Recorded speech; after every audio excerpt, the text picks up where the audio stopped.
Boredom Proneness. You're sitting in a meeting. Someone's talking. People are nodding. But nothing lands. You check your phone. Scroll through the same apps you checked 5 minutes ago. Nothing. The clock barely moves. Time drags. And this isn't new. It happens at work, at home, with friends. Everything feels flat. Nothing grabs your attention. Nothing feels worth it. This is boredom proneness.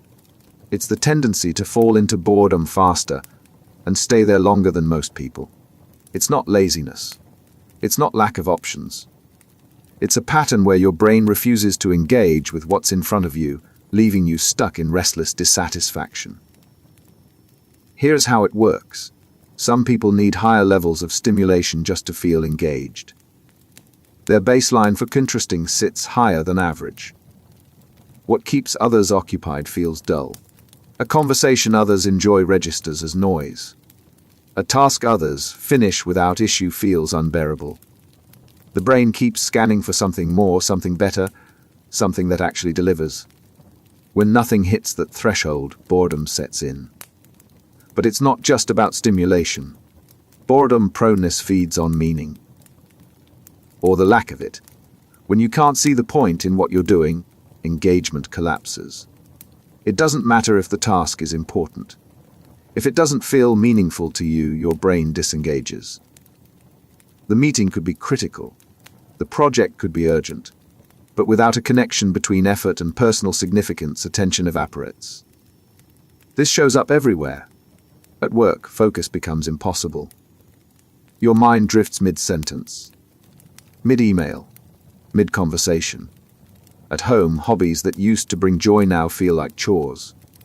Starting a book takes effort. Watching a show takes effort. Even spending time with people takes energy you don't have. In relationships, the pattern repeats. Conversations feel empty. Time together drags. The other person hasn't changed. Your ability to engage has. What makes this damaging is the response it triggers. When nothing feels engaging, people chase quick hits. Social media, junk food, shopping. Anything that delivers a spike. But these don't solve the problem. They make it worse. The brain adapts to instant gratification. The threshold climbs higher. What used to feel stimulating now feels boring. The cycle tightens. Over time, this creates paralysis. There's a constant feeling that something better exists somewhere else. But the drive to find it isn't there. So you stay stuck. Restless but frozen. Dissatisfied but passive. Waiting for something to finally feel worth it. The irony is brutal. Boredom proneness doesn't come from having nothing to do. It comes from a mind that can't connect with anything it has. Learned helplessness. You apply for a promotion. Rejected. You try again. Rejected. You work harder, stay later, take on more. Nothing changes. Eventually, another opening appears. This time you don't apply. Not because you don't want it. Because you already know how it ends. You've learned that effort doesn't matter. That trying changes nothing. So you stop. This is learned helplessness. It's what happens when repeated failure teaches you to give up, even when success becomes possible. It's not weakness. It's conditioning. Your brain has learned a pattern effort leads nowhere. Once that lesson sticks, breaking it becomes nearly impossible. The mechanism is simple. When someone faces situations where their actions have no impact, they stop trying. The lack of control gets internalized. It's not just that this won't work. It's that nothing will. Failure stops being situational. It feels permanent. It happens in stages. At first, you resist. You keep trying. You tell yourself persistence pays off. But the same result keeps showing up. Doubt creeps in.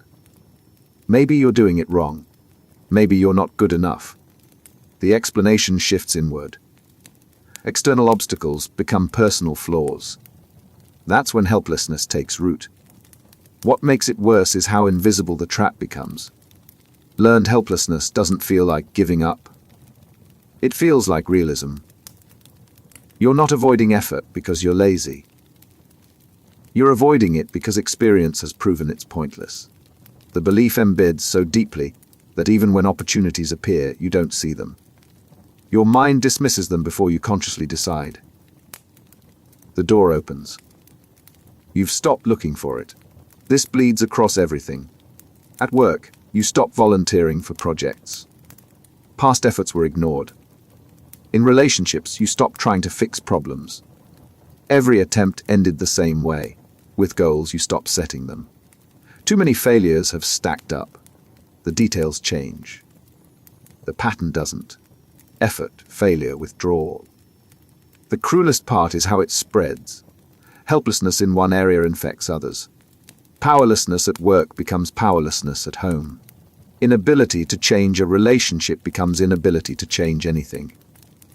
The belief generalizes. Isolated failures become a worldview. Small challenges feel insurmountable. What makes learned helplessness so hard to escape is that it rewrites your expectations. The question shifts. It's no longer, what can I do? It's why bother? When that becomes your default, action stops making sense. You don't avoid trying because you're lazy. You avoid it because your brain has concluded, based on evidence, that trying wastes energy. The logic holds. The conclusion destroys. Apathy. Something's wrong, but you can't bring yourself to care. Your friend tells you they got engaged. You say congratulations. The words come out flat. You know you should feel happy. You don't. A deadline approaches. It matters. Objectively, it matters. But the urgency doesn't register. You watch it pass. No panic. No guilt. Just nothing. This is apathy. The state where both emotion and motivation disappear together. It's not sadness. Sadness still feels like something. Apathy feels like the absence of feeling itself. You're not actively unhappy. You're just not anything. What makes apathy different from other forms of disengagement is its completeness. With depression, there's weight. Heaviness. Pain. Pain. With apathy, there's emptiness. The emotional signal that normally drives you to act, to care, to respond, it shuts off. Things happen around you. Good things. Bad things. They register intellectually. You know what they mean. But they don't land. The gap between knowing something matters and actually caring about it becomes a canyon. This affects everything. Relationships suffer because you can't summon the energy to engage. Someone shares something important. You nod. You respond. But the connection isn't there. They feel it. You feel it. The distance grows. At work, tasks pile up. You see them. You understand the consequences of not doing them. But the drive to act doesn't ignite. Deadlines pass. Emails go unanswered. The stakes climb higher. The internal response stays flat. Even things that used to bring joy stop working. A favorite meal tastes like nothing. A show you loved feels like background noise. Time with friends feels like going through motions. The pleasure mechanism isn't just dulled. It's offline. And because apathy removes the discomfort of not acting, there's no internal pressure pushing you to change. You're stuck in neutral with no reason to shift gears. The trap tightens when apathy starts feeding on itself. When you don't care, you don't act. When you don't act, consequences accumulate. When consequences accumulate, the scale of what needs fixing becomes overwhelming. And when the problem feels too big, caring feels pointless. So you retreat further into not caring. The cycle completes. What makes apathy so isolating is that it's invisible. People see you functioning. You're still here, still going through the day. But inside, the engine's off. And when someone asks what's wrong, you can't even explain it. Because wrong implies something hurts. This doesn't hurt. It just doesn't feel like anything at all. Anhedonia. You're at a party. Music's playing. People are laughing. Someone tells a joke. Everyone cracks up. You smile because that's what you do, but the laugh doesn't come. Not because the joke wasn't funny, because funny doesn't register anymore. You remember what joy felt like. You just can't access it. Anhedonia is the inability to feel pleasure. It's not the same as being unhappy. You're not drowning in negative emotions. You're cut off from positive ones. The things that used to light you up, concerts, food, sex, connection, they still happen. They just don't deliver. The reward system is broken. The brain normally operates on a simple loop. You do something enjoyable. Dopamine fires. You feel good. You want to do it again. Anhedonia breaks that loop. The activity happens.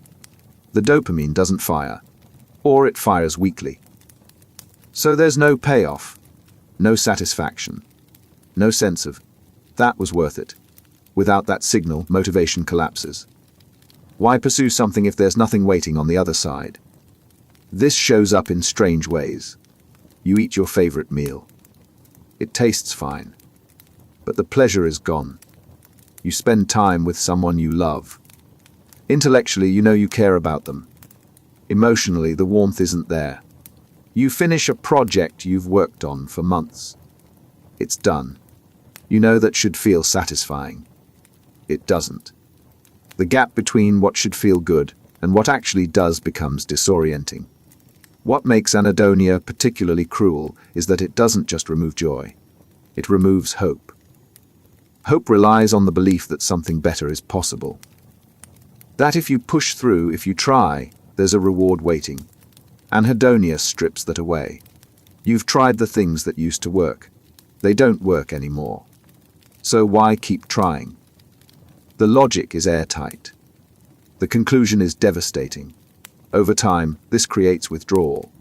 Social invitations get turned down, not because you dislike people, because the effort of showing up feels disproportionate to the nothing you'll feel while you're there. Hobbies get abandoned. Projects get dropped. Relationships drift. From the outside, it looks like loss of interest. From the inside, it's loss of capacity. The ability to experience reward has shut down. And the worst part is how it rewrites memory. You remember enjoying things, but the memory feels distant, unreal, like it happened to someone else. The distance between who you were when pleasure worked and who you are now when it doesn't becomes unbridgeable. You're not just cut off from joy in the present. You're cut off from the version of yourself who knew how to feel it. Motivational depletion. You used to have drive. Not endless energy, but enough to get things done. Projects got finished. Goals got set. Progress happened. Then something shifted, not all at once. Gradually. The reserves started running low. Tasks that used to be automatic now require conscious effort. And eventually, even small things feel impossible. You're not refusing to act. You've run out of the fuel that makes action possible. This is motivational depletion. It's what happens when the internal resources that power effort get drained and don't refill. It's not laziness. Laziness implies choice. This is exhaustion at a level that removes choice. The tank is empty. Motivation works like a limited resource. Every decision, every task, every time you push yourself to do something you don't feel like doing, it draws from the same pool. Under normal conditions, rest refills it. Sleep. Downtime. Recovery. But when demands outpace recovery, the pool shrinks. And when it shrinks enough, even basic tasks become overwhelming. This plays out in stages. At first, you notice you're tired more often. You push through. You tell yourself it's temporary. But the tiredness doesn't lift. It deepens. Simple decisions start feeling heavy. What to eat. What to wear. Whether to reply to a text. Things that used to be effortless now require deliberate energy you don't have. You start skipping them. Not because they don't matter. Because the cost is too high. As depletion worsens, priorities collapse. Everything feels equally important and equally impossible. The urgent and the trivial blend together into a wall of undone tasks. You know some things matter more than others. But the system that usually helps you sort that out has stopped working. So nothing gets done. Emails pile up. Calls go unreturned. Commitments slip. The backlog grows. The weight of it makes starting anything feel futile. What makes motivational depletion so disorienting is that you can still see what needs to happen. You're not confused. You're not incapable. The path is clear. But the energy to walk it isn't there. It's like watching yourself from a distance, unable to bridge the gap between knowing what to do and being able to do it. The awareness makes it worse. You're failing, and you're watching yourself fail, and you can't stop either one. The trap tightens when depletion starts affecting rest itself. You're too tired to do the things that restore energy. Exercise, social connection, meaningful work, the very activities that would help require the resource you've run out of. So you default to low-effort escapes, scrolling, watching, anything that doesn't demand what you don't have. But these don't refill the pool. They just pause the drain. The depletion deepens. The gap widens. And the cruelest part is that people assume you've stopped trying. They don't see the invisible cost of every small action. They see someone who isn't showing up. What they don't see is someone who's completely out of gas. Mental fatigue. Your brain is heavy. That's the only way to describe it. You've been thinking all day, working, deciding, processing, and now every thought feels like it's moving through mud. Someone asks you a simple question. You know the answer. But pulling it to the surface takes effort you don't have. You stare at a screen. The words blur. You read the same sentence 3 times. Nothing sticks. This is mental fatigue. The state where cognitive resources run dry and thinking itself becomes exhausting. It's not physical tiredness. Your body might be fine, but your mind has hit a wall. And everything that requires attention, focus, or decision-making becomes nearly impossible. The brain operates on limited processing capacity. It can handle a certain amount of mental load before it starts breaking down. Every decision, every problem, every time you force yourself to concentrate, it draws from that capacity. When the demands are reasonable and rest is available, the system works. But when cognitive demands pile up without recovery, the system overloads. Processing slows. Errors increase. The ability to think clearly collapses. This shows up in predictable ways. Late in the day, simple tasks become difficult. Writing an email takes forever. Choosing what to have for dinner feels overwhelming. You know you're not thinking clearly, but you can't think clearly enough to fix it. Conversations become harder to follow. You lose the thread mid-sentence. Details slip. Names. Dates. Things you knew an hour ago vanish. It's not memory failure. It's that retrieving information requires energy your brain doesn't have left. What makes mental fatigue dangerous is that it doesn't feel optional. You can push through physical tiredness for a while. But cognitive fatigue shuts you down. Your mind refuses to cooperate. Focus fractures. Attention drifts. You sit in front of work that needs to get done, and your brain simply won't engage. The harder you try to force it, the more it resists. Effort produces diminishing returns until effort produces nothing at all. This creates a secondary problem. When your brain is too tired to think, it defaults to the easiest available options. Junk food. Mindless scrolling. Anything that doesn't require cognitive effort. These feel like rest. They're not. They're mental junk food. They occupy the mind without restoring it. Real recovery. Sleep, genuine rest, deep engagement with something meaningful requires a baseline of energy you no longer have. So you get stuck in a loop of depletion and low-quality recovery that never actually refills the tank. And over time, mental fatigue stops being a temporary state. It becomes the baseline. You wake up tired. You go through the day in a fog. You collapse at night, not refreshed but depleted in a new way. The sharpness you used to have, the ability to think quickly, to solve problems, to hold complex ideas in your head, it dulls.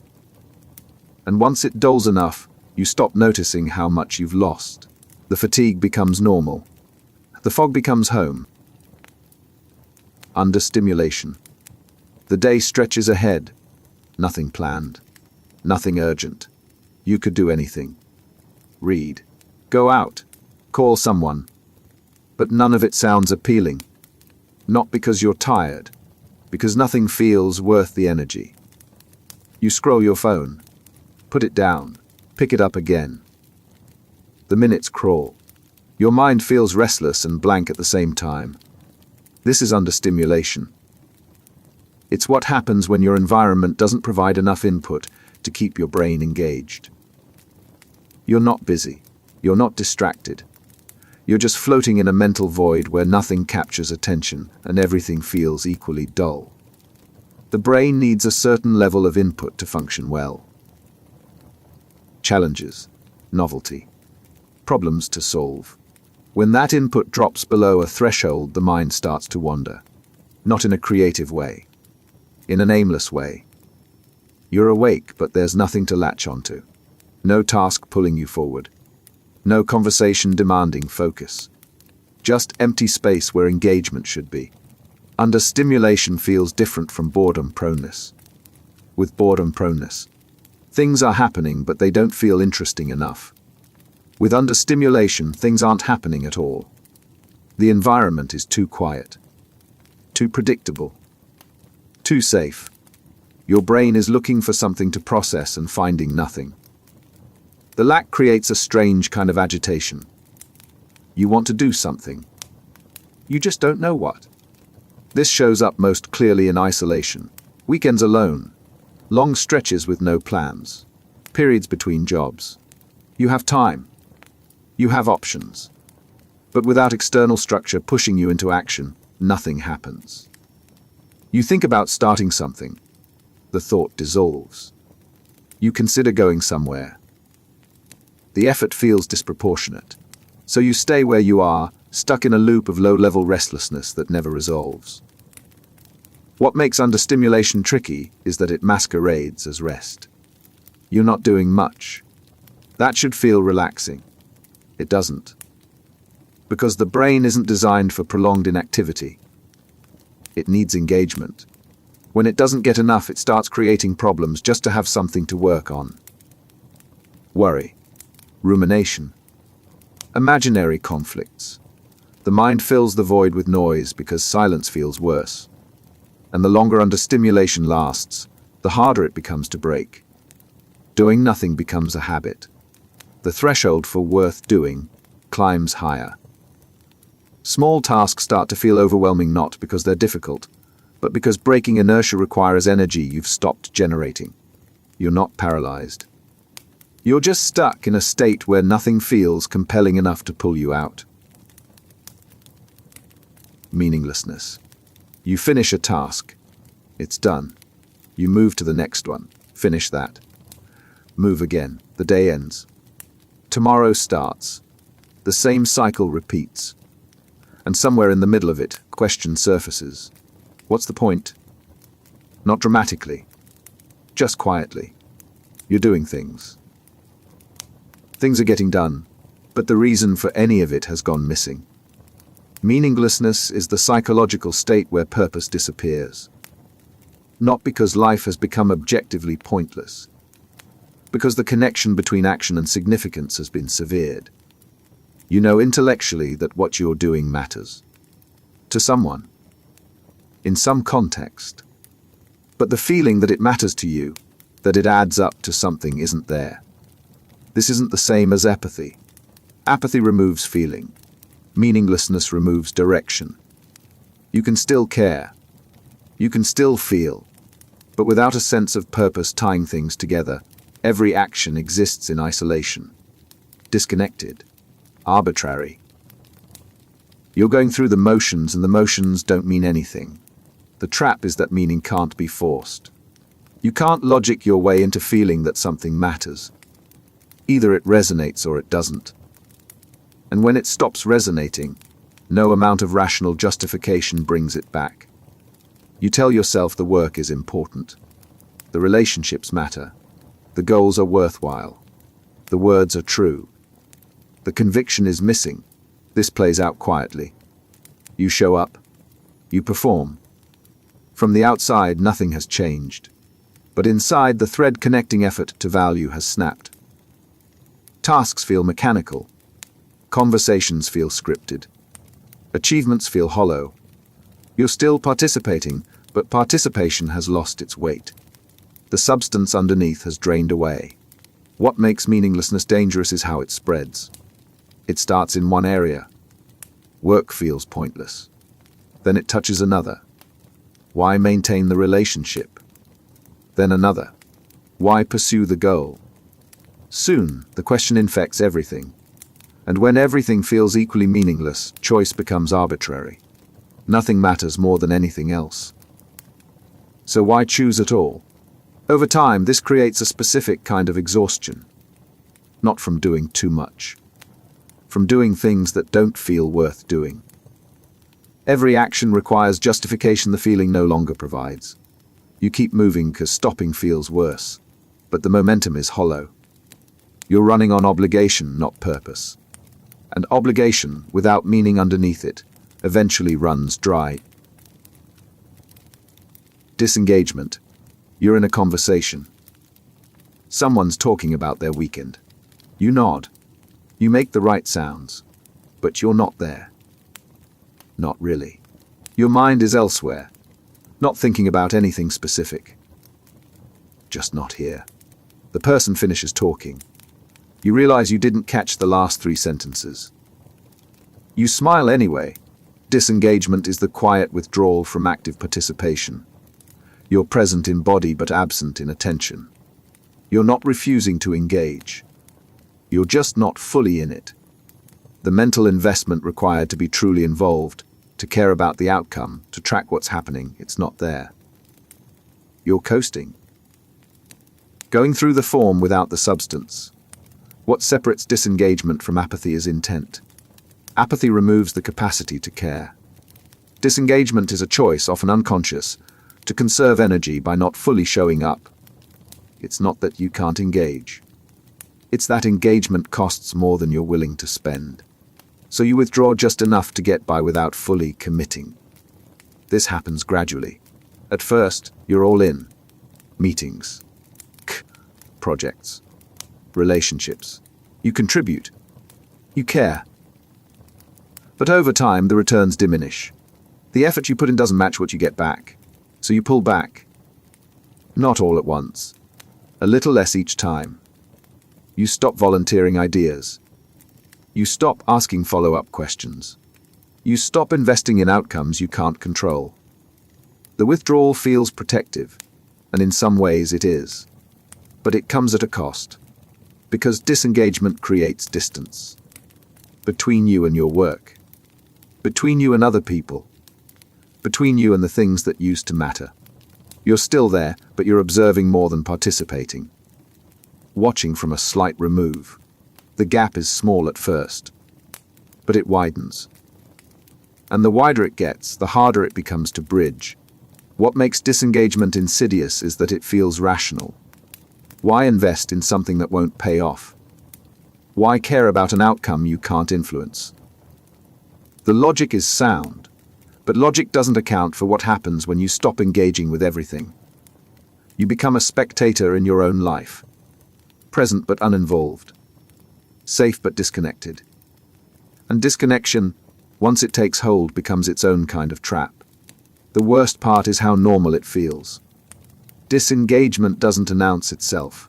It settles in quietly. You're still showing up, still going through the day, but somewhere along the way, you stop being fully present. And by the time you notice, the habit is already set. Decision fatigue. Morning. You open your closet. What to wear? The question sits there. Simple. Routine. But today it feels heavy. You stare at the options.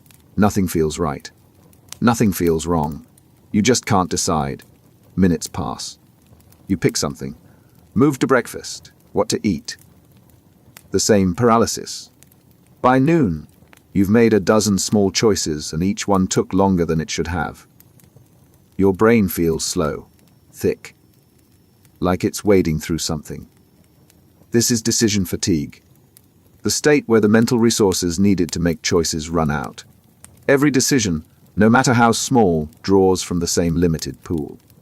And when that pool empties, making even trivial choices becomes exhausting. It's not indecision, it's depletion. Here's how it works. Decision-making requires cognitive effort. You weigh options, predict outcomes, consider preferences. Each choice costs energy. Early in the day, when resources are fresh, this happens easily. But as decisions accumulate, the capacity to process them degrades. The quality drops. Speed slows. The ability to choose at all starts breaking down. What makes decision fatigue dangerous is that it doesn't feel like fatigue. It feels like inability. You don't think, "I'm tired of deciding." You think, "I can't figure out what I want." The exhaustion registers as confusion, indecisiveness, lack of clarity. You blame yourself for not knowing. But the problem isn't knowledge. It's that your brain has run out of the resources needed to access it. This shows up in predictable patterns. By evening, choices that were easy in the morning become impossible. What to have for dinner, whether to respond to a text, whether to go to bed now or later. Simple questions with no high stakes. But your mind can't process them. So you default to whatever's easiest. Ordering the same thing. Ignoring the message. Staying up scrolling because deciding to sleep requires a decision you can't make. The trap tightens when decision fatigue starts affecting important choices. You avoid them. Not consciously. But when your mental resources are depleted, your brain steers away from anything that requires serious deliberation. Big decisions get postponed, opportunities slip, problems go unaddressed. Not because you don't care, because deciding feels impossible, and the cost compounds. Every avoided decision adds to the backlog. The backlog creates pressure. The pressure makes future decisions feel heavier, so you avoid those too. The cycle feeds itself. And the more decisions pile up, the less capable you become of making any of them. You're not paralyzed by fear. You're paralyzed by depletion. The difference matters. But from the inside, both feel like being stuck. Existential boredom. You have everything you thought you wanted. The job, the relationship, the stability. Life is working. And yet, beneath it all, there's a gnawing sense that none of it matters. Not in a depressed way. In a strangely neutral way. You're not unhappy. You're just profoundly uninterested. In all of it. Even the good parts. This is existential boredom. It's not about being bored with a task or a moment. It's being bored with existence itself. The repetition of it. The predictability. The same patterns cycling endlessly with no deeper significance underneath. You're not questioning whether life has meaning in some abstract philosophical sense. You're feeling directly and constantly that it doesn't. What makes existential boredom different from regular boredom is its scope. Regular boredom targets specific things. This meeting, this task, this conversation. Existential boredom targets everything. It's the background hum of so what that follows you through the day. You achieve something. So what? You connect with someone. So what? You experience something new. So what? The answer never comes. The question just sits there, unanswered and unanswerable. The mechanism is simple but brutal. Humans need a sense that their actions lead somewhere. That effort accumulates into something larger. That the daily grind serves a purpose beyond mere survival. When that sense disappears, when life flattens into an endless series of moments that don't add up to anything, engagement collapses. Not because things are bad, because they're empty. This plays out in strange ways. You go through your routine. Wake, work, eat, sleep, repeat. Each part functions. Nothing's broken, but the whole thing feels like an elaborate mechanism with no purpose. You're turning gears that turn other gears that turn nothing. The activity continues. The meaning doesn't materialize. What makes existential boredom cruel is that it can't be fixed by changing circumstances. A new job doesn't help. A new relationship doesn't help. Travel doesn't help. Because the problem isn't what you're doing. It's that doing itself feels pointless. The boredom isn't with the content of your life. It's with the structure of living. And you can't escape structure. You can only endure it. Over time, this creates a specific kind of resignation, not despair. Despair is active. This is passive. You're not fighting against meaninglessness. You're accepting it, adjusting to it, learning to function inside a life that feels fundamentally hollow. And the strangest part is how normal it becomes. The emptiness stops feeling alarming. It just becomes the baseline, the way things are, the price of being alive. Restlessness under boredom. You're bored. Deeply, painfully bored. And yet, you can't sit still. Your mind races. Your body fidgets. You want to do something. Anything. But nothing sounds appealing. So you pace. Check your phone. Put it down. Pick it up. Open apps. Close them. The boredom doesn't lift. The restlessness doesn't calm. You're trapped between two states that refuse to resolve. This is restlessness under boredom. The paradox of feeling simultaneously understimulated and unable to settle. Your brain is starved for engagement but rejects everything offered. The result is a jangling, uncomfortable energy that has nowhere to go. You're agitated by inactivity but paralyzed by lack of interest. The combination is maddening. Here's what's happening. Boredom signals that your current state isn't providing enough stimulation. Your brain wants more. But restlessness under boredom occurs when the threshold, interesting enough, sits too high. Nothing available crosses it. So your brain keeps searching, keeps scanning, keeps rejecting. The search itself becomes the activity. Frantic but futile. This creates a specific kind of discomfort. You can't rest because the boredom won't let you. But you can't engage because nothing feels worth engaging with.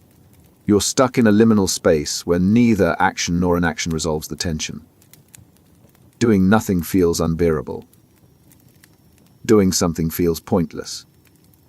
The mind spins without traction. What makes this state so frustrating is its transparency. You know what's happening. You know you're restless because you're bored. You know the restlessness is irrational, but knowing doesn't help. The feeling persists. Your body won't settle. Your attention won't land. You cycle through options, discarding each one, growing more agitated with every rejection.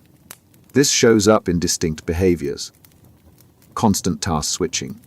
Starting things and immediately abandoning them. Browsing endlessly without consuming. Moving from room to room without purpose. The motion isn't goal-directed. It's compulsive. An attempt to discharge energy that has no outlet. The restlessness demands action. The boredom rejects every action available. The conflict doesn't resolve. It just loops. And the longer it continues, the more exhausting it becomes. Not physically. Mentally. You're burning energy without accomplishing anything. Searching without finding. Moving without arriving. By the end, you're drained not from doing too much, but from the constant friction of wanting to do something and being unable to find anything worth doing. The restlessness finally fades. Not because you found what you needed. Because you ran out of the energy to keep looking. Passive drift. A year ago you had plans. Not big ones. Just things you wanted to do. Learn something. Start a project. Make a change. You didn't start then. Too busy. Too tired. Next month, you thought. Then next month came. You still didn't start. The plans didn't disappear. They just faded. Pushed back. Delayed. And now, looking back, you realize you've been saying, next month, for 12 months. Nothing changed. You just drifted past it. Passive drift is what happens when you stop actively directing your life and start letting it carry you. You're not making decisions. You're accepting whatever comes. Not choosing. Just going along. Days turn into weeks. Weeks turn into months. And you're still in the same place, doing the same things, waiting for something to shift on its own. The mechanism is subtle. Passive drift doesn't feel like giving up. It feels like postponing. You tell yourself you'll deal with it later. Make the change tomorrow. Start next week. The intention is there, but the action never follows. And because you're still telling yourself you will, you don't register that you won't. The delay becomes permanent without ever announcing itself. What makes passive drift dangerous is its invisibility. You're not stuck in a crisis. You're functioning, going to work, paying bills, maintaining routines. From the outside, everything looks fine. From the inside, nothing's moving. You're treading water, convinced you're swimming toward shore. But the shore isn't getting closer. You're just staying afloat in the same spot. This shows up everywhere. Career plans that never launch. Relationships that never deepen. Goals that never start. You know what you want. The gap between knowing and doing grows wider. But instead of confronting it, you defer it. The conversation you need to have gets pushed to next week. The application you need to submit waits until you're ready. The change you want to make stays on hold until conditions are right. And the cruelest part is how normal it feels. Drifting doesn't trigger alarms. It's quiet, gradual, comfortable even. There's no dramatic moment where you realize you've lost a year. You just wake up one day and notice that time passed and nothing happened. You weren't failing. You were just floating. And floating, it turns out, gets you nowhere. Attention collapse. You're reading an email. 3 sentences in, you realize you haven't absorbed a single word. Your eyes moved. The text registered. But nothing stuck. You start over. Same thing. The information is right there. You're looking at it. But it's not landing. Your attention has fractured into pieces too small to hold anything. Attention collapse is the state where focus disintegrates completely. It's not distraction. Distraction pulls you towards something else. This is the inability to be pulled toward anything at all. Your mind won't settle, won't lock onto a task, won't sustain effort long enough to complete even simple cognitive work. The capacity to pay attention has broken down. Here's what's happening. Attention operates like a muscle. It can be trained. It can be depleted. It can fail. When demands exceed capacity, when stimulation becomes fragmented, when rest doesn't happen, the system overloads. Focus stops working.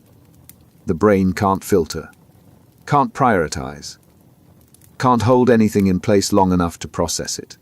This plays out in frustrating ways. You sit down to work, open a document, stare at it. Nothing happens. You check your phone, not because you want to, because your attention has nowhere else to go. You return to the document. Still nothing. The cycle repeats. Hours pass. Nothing gets done. Not because you're lazy, because your brain has lost the ability to engage.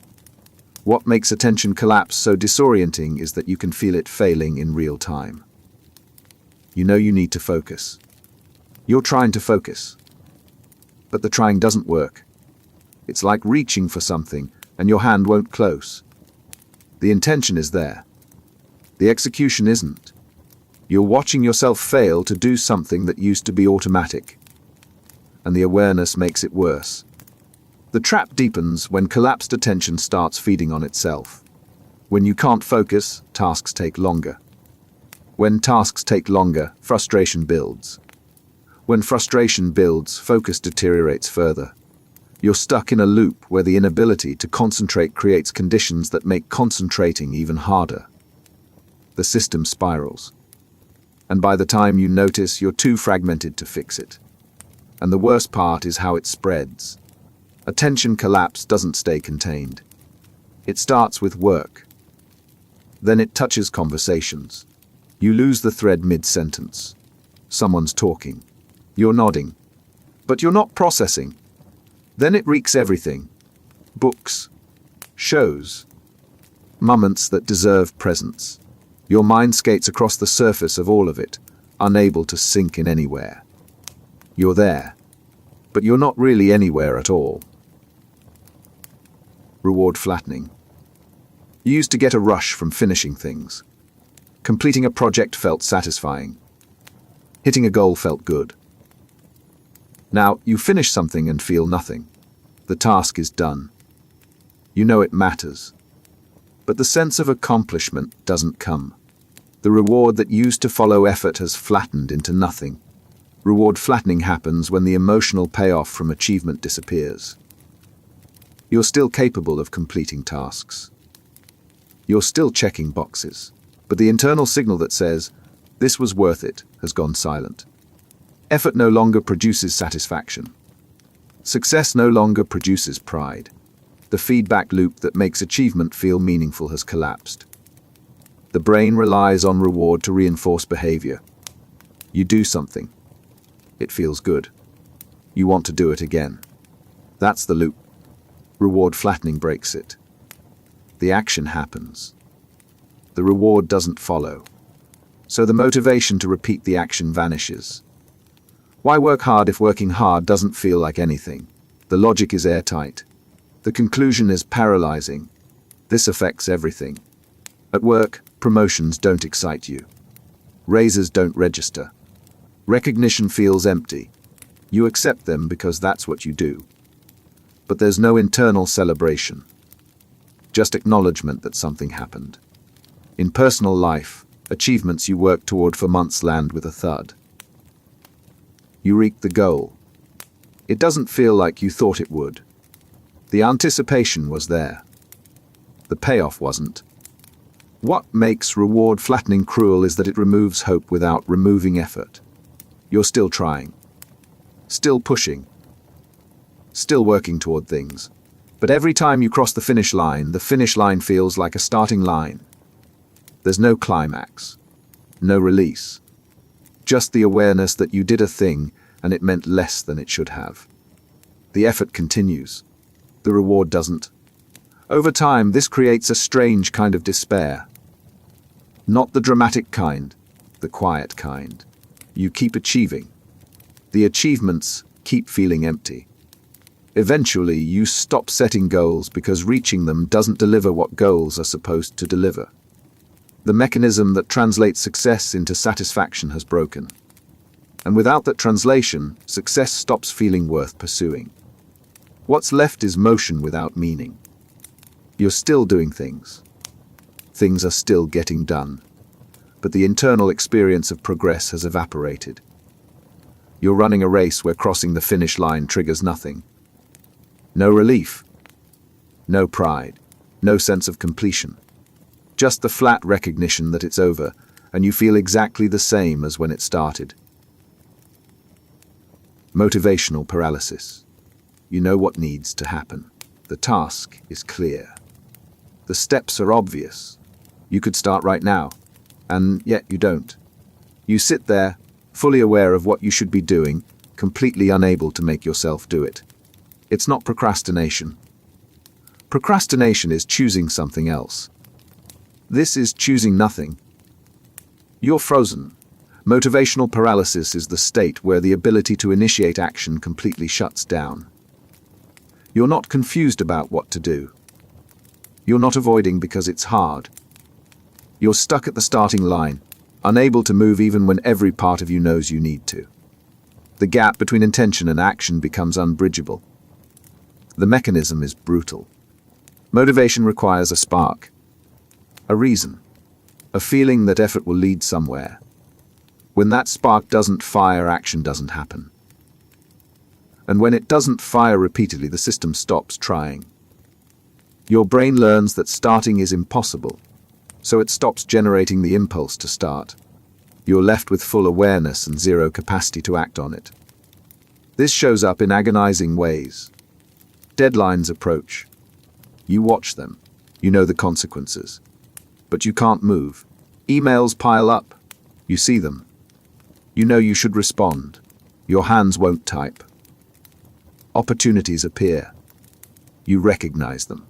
You let them pass. Not because you don't care, because the internal switch that turns knowing into doing has stopped working. What makes motivational paralysis so maddening is that it defies logic. You want to act. You need to act. The desire and the necessity are both present. But desire and necessity don't translate into motion. They just sit there inert while time runs out. You're watching yourself fail in slow motion, fully conscious, completely powerless to intervene. The trap tightens when paralysis creates consequences that make paralysis worse. Inaction leads to problems. Problems create pressure. Pressure should motivate. But when you're already paralyzed, pressure just adds weight. The load gets heavier. The paralysis deepens. You're stuck under the accumulating cost of all the things you couldn't make yourself do. And the cruelest part is how isolating it becomes. People see someone who isn't trying. They don't see someone who can't start. The judgment lands. You agree with it. You're judging yourself the same way, but agreeing doesn't help. Knowing you're stuck doesn't unstick you. The awareness just makes the paralysis more painful. You're trapped inside your own inaction, watching it happen, unable to stop it. Emotional flatness. Someone tells you good news. Your friend got the job. Your sibling got engaged. A project you worked on succeeded. You hear the words. You understand what they mean. You say the right things. That's great. I'm so happy for you. But inside there's nothing. No warmth. No excitement. Just flatness. You're going through the emotional motions, but the emotions aren't there. Emotional flatness is the state where feeling itself becomes muted. Not absent. Muted. You're not numb. Numbness implies a total shutdown. This is subtler. Emotions exist, but they're dampened. Flattened. Like listening to music through a wall. You can tell something's playing. You can't hear what it is. The brain normally responds to stimuli with emotional gradients. Good things feel good. Bad things feel bad. The range creates texture. Emotional flatness compresses that range. Everything registers at the same low level. Joy doesn't spike. Sadness doesn't dip. You're operating in a narrow band where nothing peaks and nothing crashes. Just a steady, dull hum. This affects connection. Relationships require emotional resonance. Someone shares something meaningful. They're excited, upset, anxious. They need you to meet them where they are. But you can't. You hear them. You care intellectually. But the emotional echo that should rise up to match theirs doesn't. You're present but distant. There but not really with them. What makes emotional flatness particularly isolating is how invisible it is. People don't see it. You're still showing up. Still responding. Still performing the social scripts. But the aliveness underneath has dimmed. And because you're still functioning, no one notices. Except you. You feel the absence. The gap between what you're supposed to feel and what you actually feel grows. Over time, this creates a strange kind of loneliness. You're surrounded by people, participating in life, but you're disconnected from the emotional experience of it. Events happen. You register them. They don't touch you. Not because you don't want them to, because the capacity to be moved has been dampened. You're there. But the part of you that feels isn't fully online. And the worst part is how it rewrites memory. You look back at moments that should have mattered.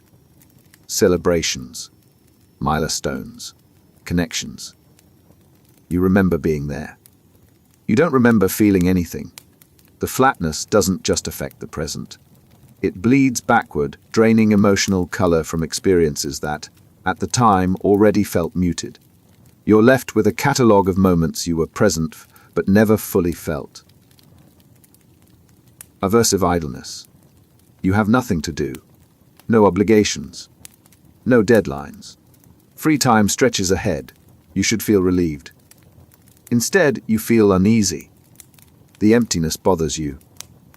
Not because you need to be productive, because stillness itself has become uncomfortable. Doing nothing doesn't feel like rest. It feels wrong. Aversive idleness is the psychological state where inactivity becomes actively unpleasant. You're not relaxing. You're tolerating the absence of activity. The moment you stop doing, discomfort rises. Not anxiety, exactly. Just a low-level wrongness. A sense that you should be doing something even when there's nothing that needs doing. This happens when the baseline for normal shifts. Over time, constant activity becomes the standard. Busy becomes baseline. When activity stops, the absence registers not as relief but as deviation. Your nervous system has been trained to expect stimulation. When stimulation drops, instead of settling, it signals distress. Rest feels like a problem to solve. This plays out in predictable patterns. Weekends arrive. You have hours. You don't know what to do with them. Sitting feels uncomfortable. Reading feels too slow. Walking feels pointless.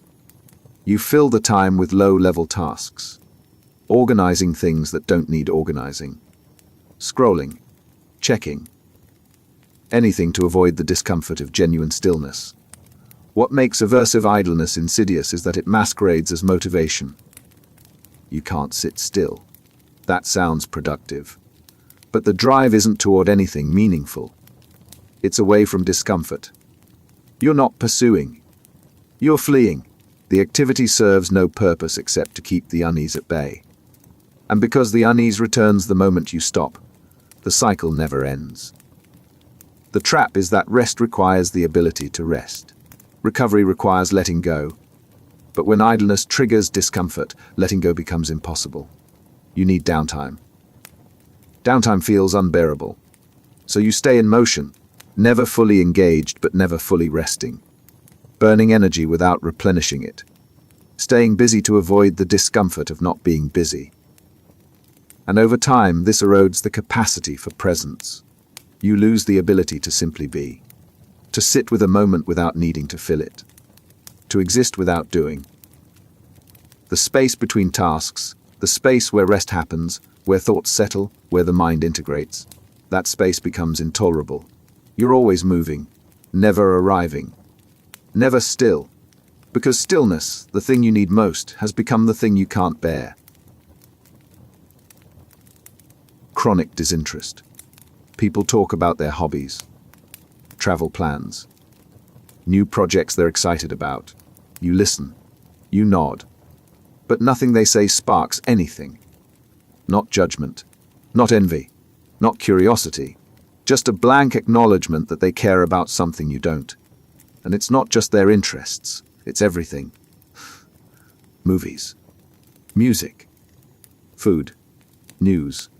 The things that animate other people leave you cold, not opposed, just uninterested. Chronic disinterest is the long-term absence of curiosity or engagement with the world. It's not selective. It's general. Nothing pulls your attention. Nothing provokes interest. You're not rejecting things because they're bad. You're indifferent because nothing registers as worth caring about.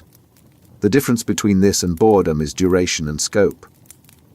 Boredom comes and goes. Chronic disinterest stays. Boredom targets specific things. Chronic disinterest targets everything. It's not that you're bored with your job or your routine.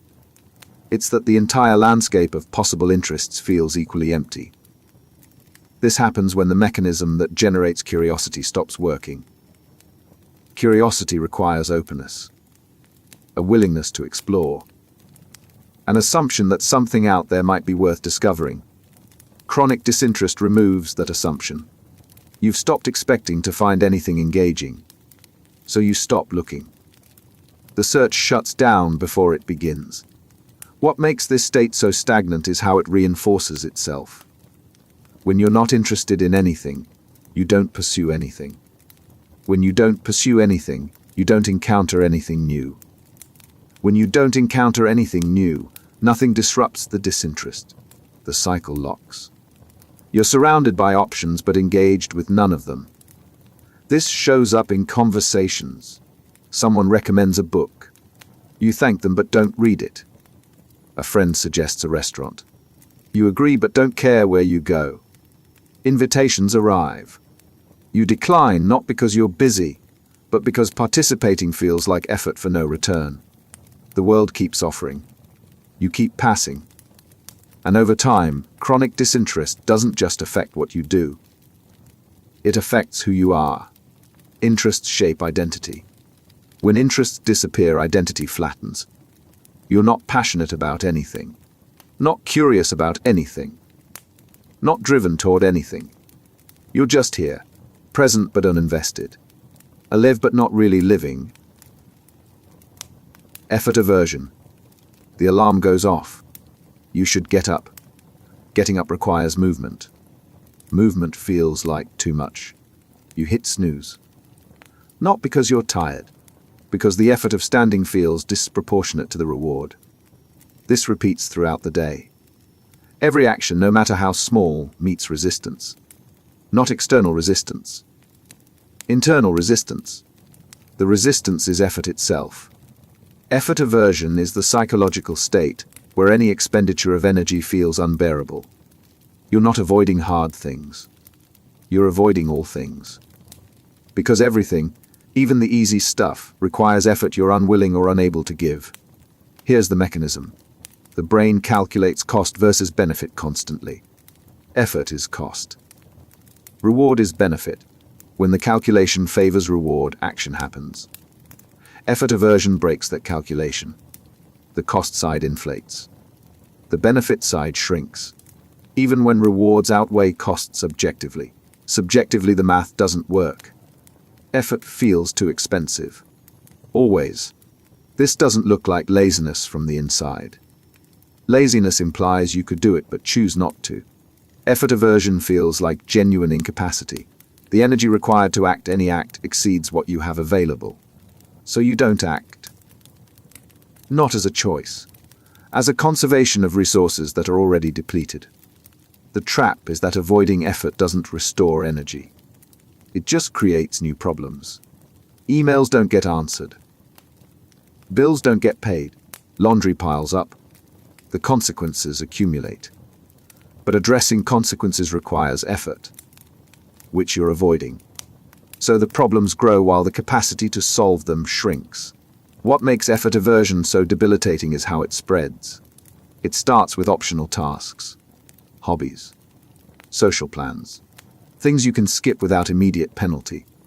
Then it touches necessary tasks, work, responsibilities, maintenance.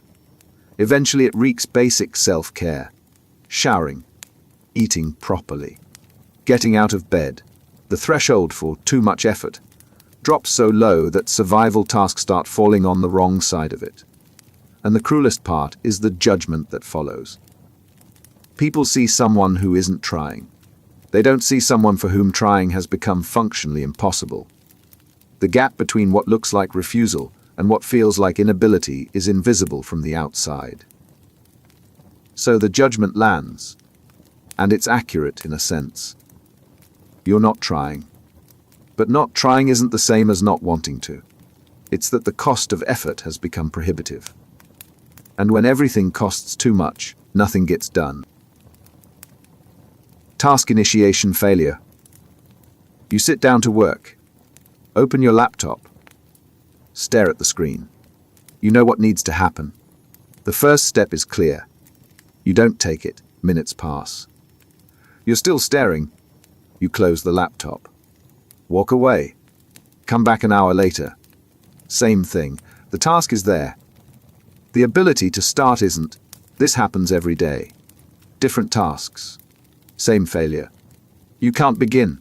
Task initiation failure is the specific inability to start actions, even when you know what to do and have the time to do it.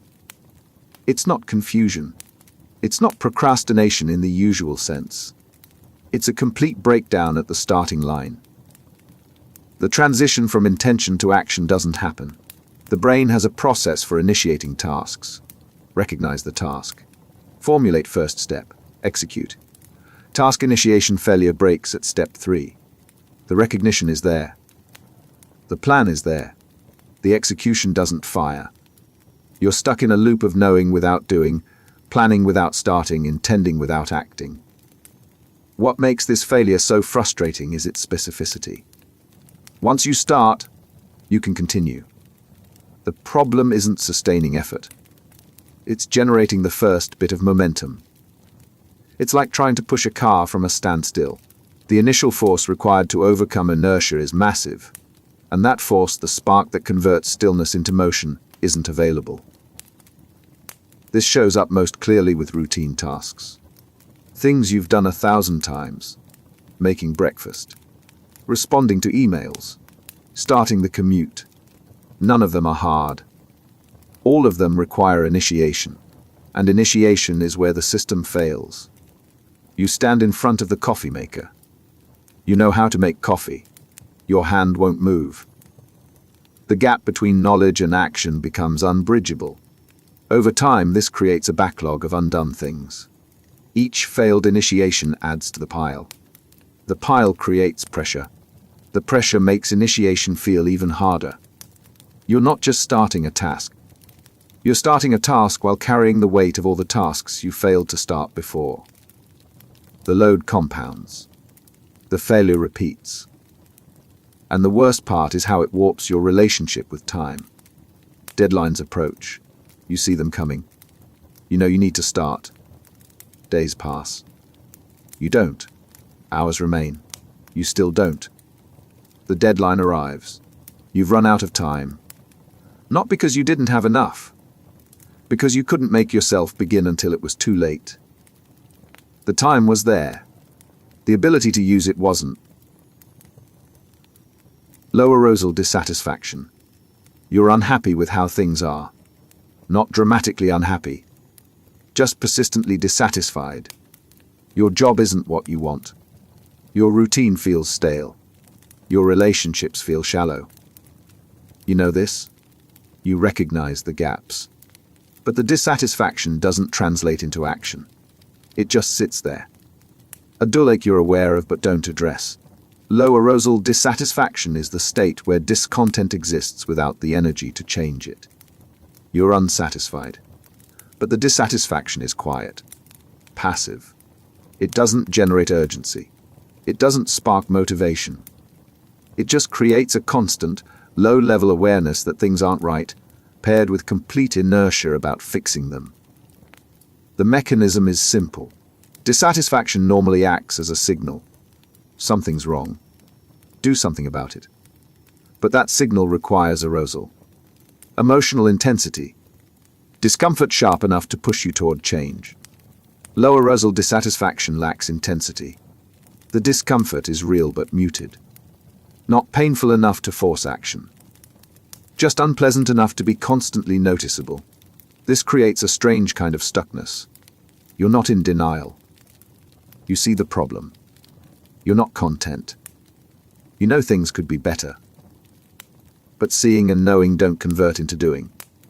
The dissatisfaction acknowledges the gap. It doesn't bridge it. You're aware you're unhappy. The awareness doesn't help. What makes this state so stable is how sustainable it is. High arousal dissatisfaction is unstable. It demands resolution. You either fix the problem or the dissatisfaction escalates until it becomes unbearable. Low arousal dissatisfaction never escalates. It just persists. You can live with it indefinitely, not happily, but tolerably. And because it's tolerable, you do. Years pass.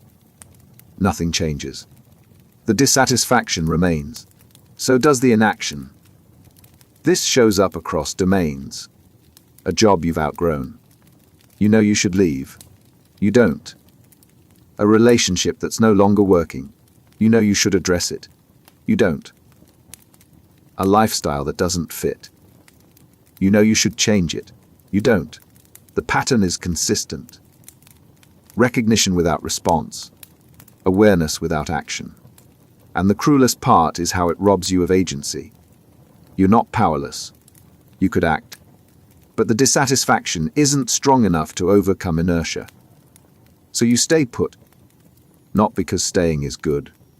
Because the discomfort of staying is less than the effort of leaving. You're trapped not by circumstances, but by the absence of sufficient motivation to escape them.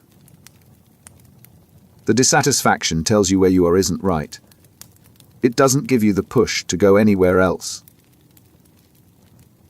Hopeless inaction. Why try? The question sits there. Quiet. Insistent. You think about making a change, starting something, reaching for a goal, and immediately the answer comes. It won't work. It never works. You've tried before. The outcome was the same. Failure. Disappointment. Wasted effort. So, why try again? Hopeless inaction is what happens when the belief that effort leads nowhere becomes so entrenched that action stops entirely. It's not just pessimism. It's certainty. The future is closed. Outcomes are predetermined. Trying won't change anything. So trying becomes pointless. This belief doesn't appear out of nowhere. It's built from experience. Repeated attempts, repeated failures. Each failure reinforces the lesson. Effort doesn't matter. Results don't improve. The pattern holds. And once the pattern feels inevitable, hope collapses. Not hope in an abstract sense. Hope that your actions can change your circumstances. When that goes, so does action. What separates hopeless inaction from learned helplessness is the scope of the hopelessness. Learned helplessness targets specific areas. Hopeless inaction spreads everywhere. It's not just that you can't improve your job situation. It's that nothing you do in any area will make a difference. The belief generalizes. The inaction totalizes. You stop trying across the board. This plays out in predictable ways. Opportunities appear. You ignore them. Not because you don't see them. Because you're certain they won't lead anywhere. Advice is offered. You dismiss it. Not because it's bad. Because nothing helps. Resources become available. You don't use them. Not because you don't need them. Because needing doesn't mean getting. The gap between what's possible and what you believe is possible becomes absolute. The trap is that hopeless inaction creates the conditions that confirm the hopelessness. When you don't try, you don't succeed. When you don't succeed, the belief that trying is pointless gets reinforced. The inaction produces the evidence that justifies more inaction. The loop is self-sealing. You're not wrong that nothing's changing. But nothing's changing because you've stopped acting. The inaction guarantees the stagnation it predicts. And the worst part is how rational it feels. This isn't irrational pessimism. It's conclusion drawn from data. You tried. It didn't work. Multiple times, same result. The evidence is clear. Trying doesn't help. The logic is sound. The problem is that the logic removes the only thing that could prove it wrong, the willingness to try again. You're trapped in a worldview that can't be challenged, because challenging it requires the hope you no longer have. Behavioral shutdown. Something breaks, not catastrophically, just a small thing, a bill, conflict, a task that needs handling. Normally, you'd address it. Not this time. You see it. You acknowledge it. And then you do nothing. Not because you're avoiding it, because the system that turns recognition into response has stopped working. The problem registers. The action doesn't follow. You've shut down. Behavioral shutdown is the state where the capacity to respond to demands completely fails. You're not paralyzed by indecision. You're not overwhelmed by options. You're offline. The mechanisms that generate behavior have stopped functioning. Inputs arrive. Outputs don't happen. The system has gone dark. This isn't depression, exactly. Depression feels heavy. Shutdown feels empty. There's no emotional weight. No struggle. Just absence. The part of you that acts on information has disconnected. You're receiving data. You're not processing it. The gap between stimulus and response has expanded into a void. What triggers shutdown is prolonged overload. Too many demands. Too little recovery. Too much stress. Too few resources. The system gets pushed past capacity. And instead of slowing down, it stops. Not gradually. Suddenly. One moment, you're coping. Barely, but coping. The next, you're not. The coping mechanisms have exhausted themselves. What's left is shut down. This shows up in frightening ways. Responsibilities pile up. You watch them pile. You don't act. Deadlines pass. You're aware they're passing. You don't respond. People reach out. You see the messages. You don't reply. It's not refusal, it's incapacity. The system that would normally generate a response isn't running. You're present but non-functional. What makes behavioral shutdown so dangerous is its totality. It's not selective. You don't shut down for some things and function for others. When the system goes offline, it goes offline completely. Work, relationships, self-care, all of it stops.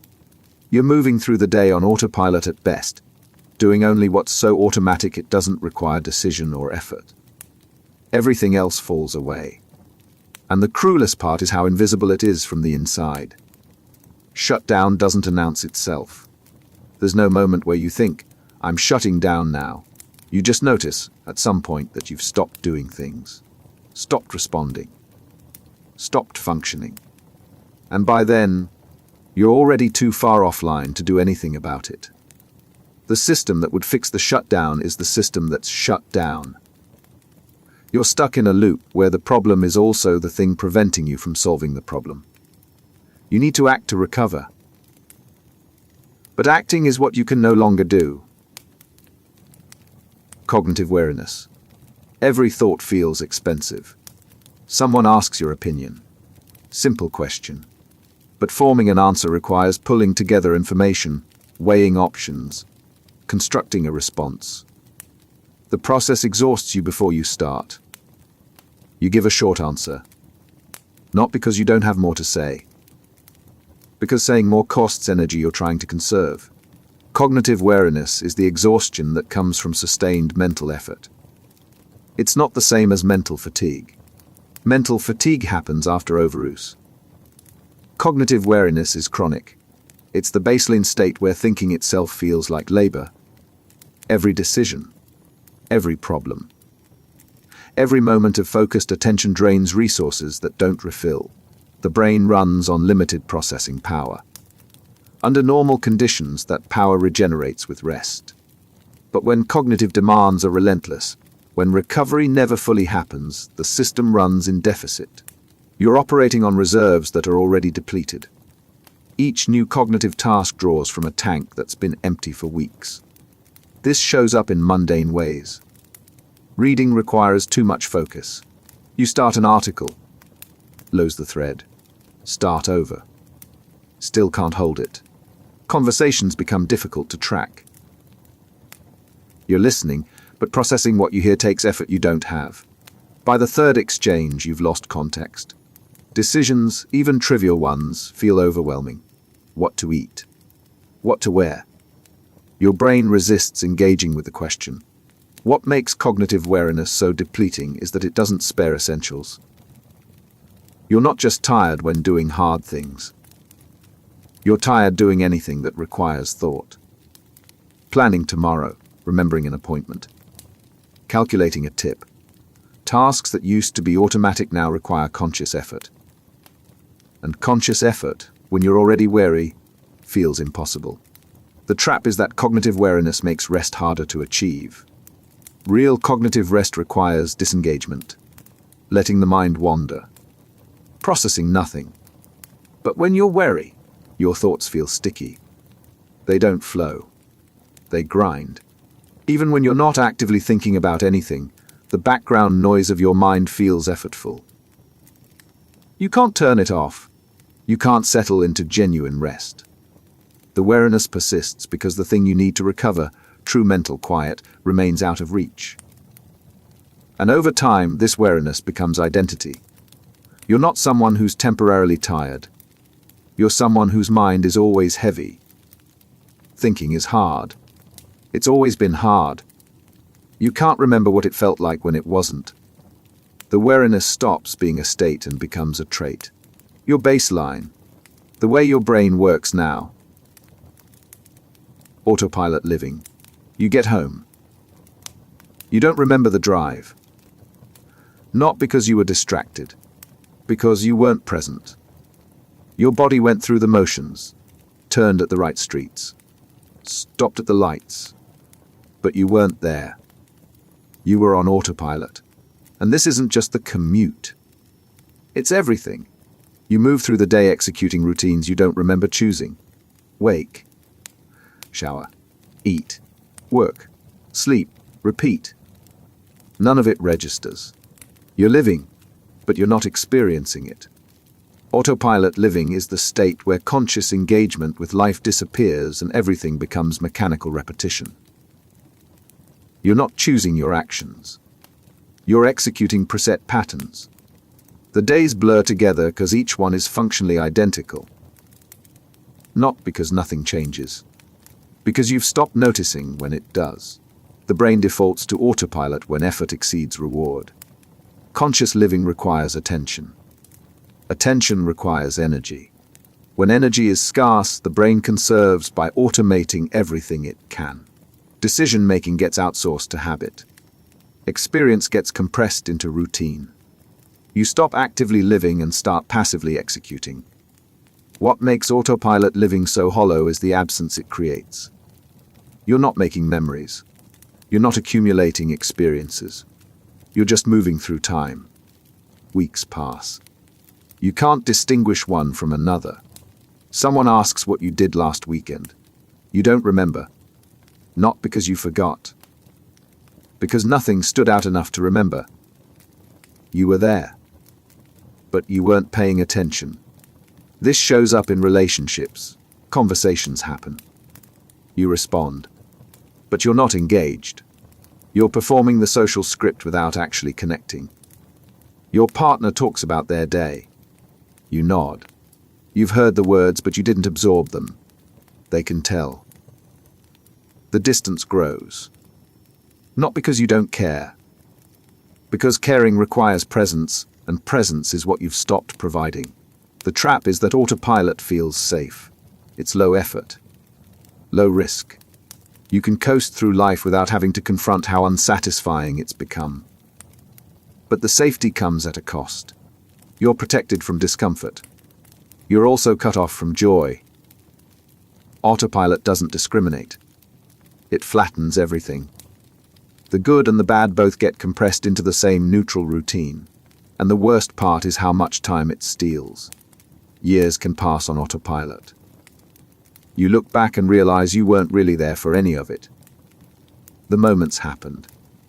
You were physically present, but the version of you that experiences, that feels, that connects was offline.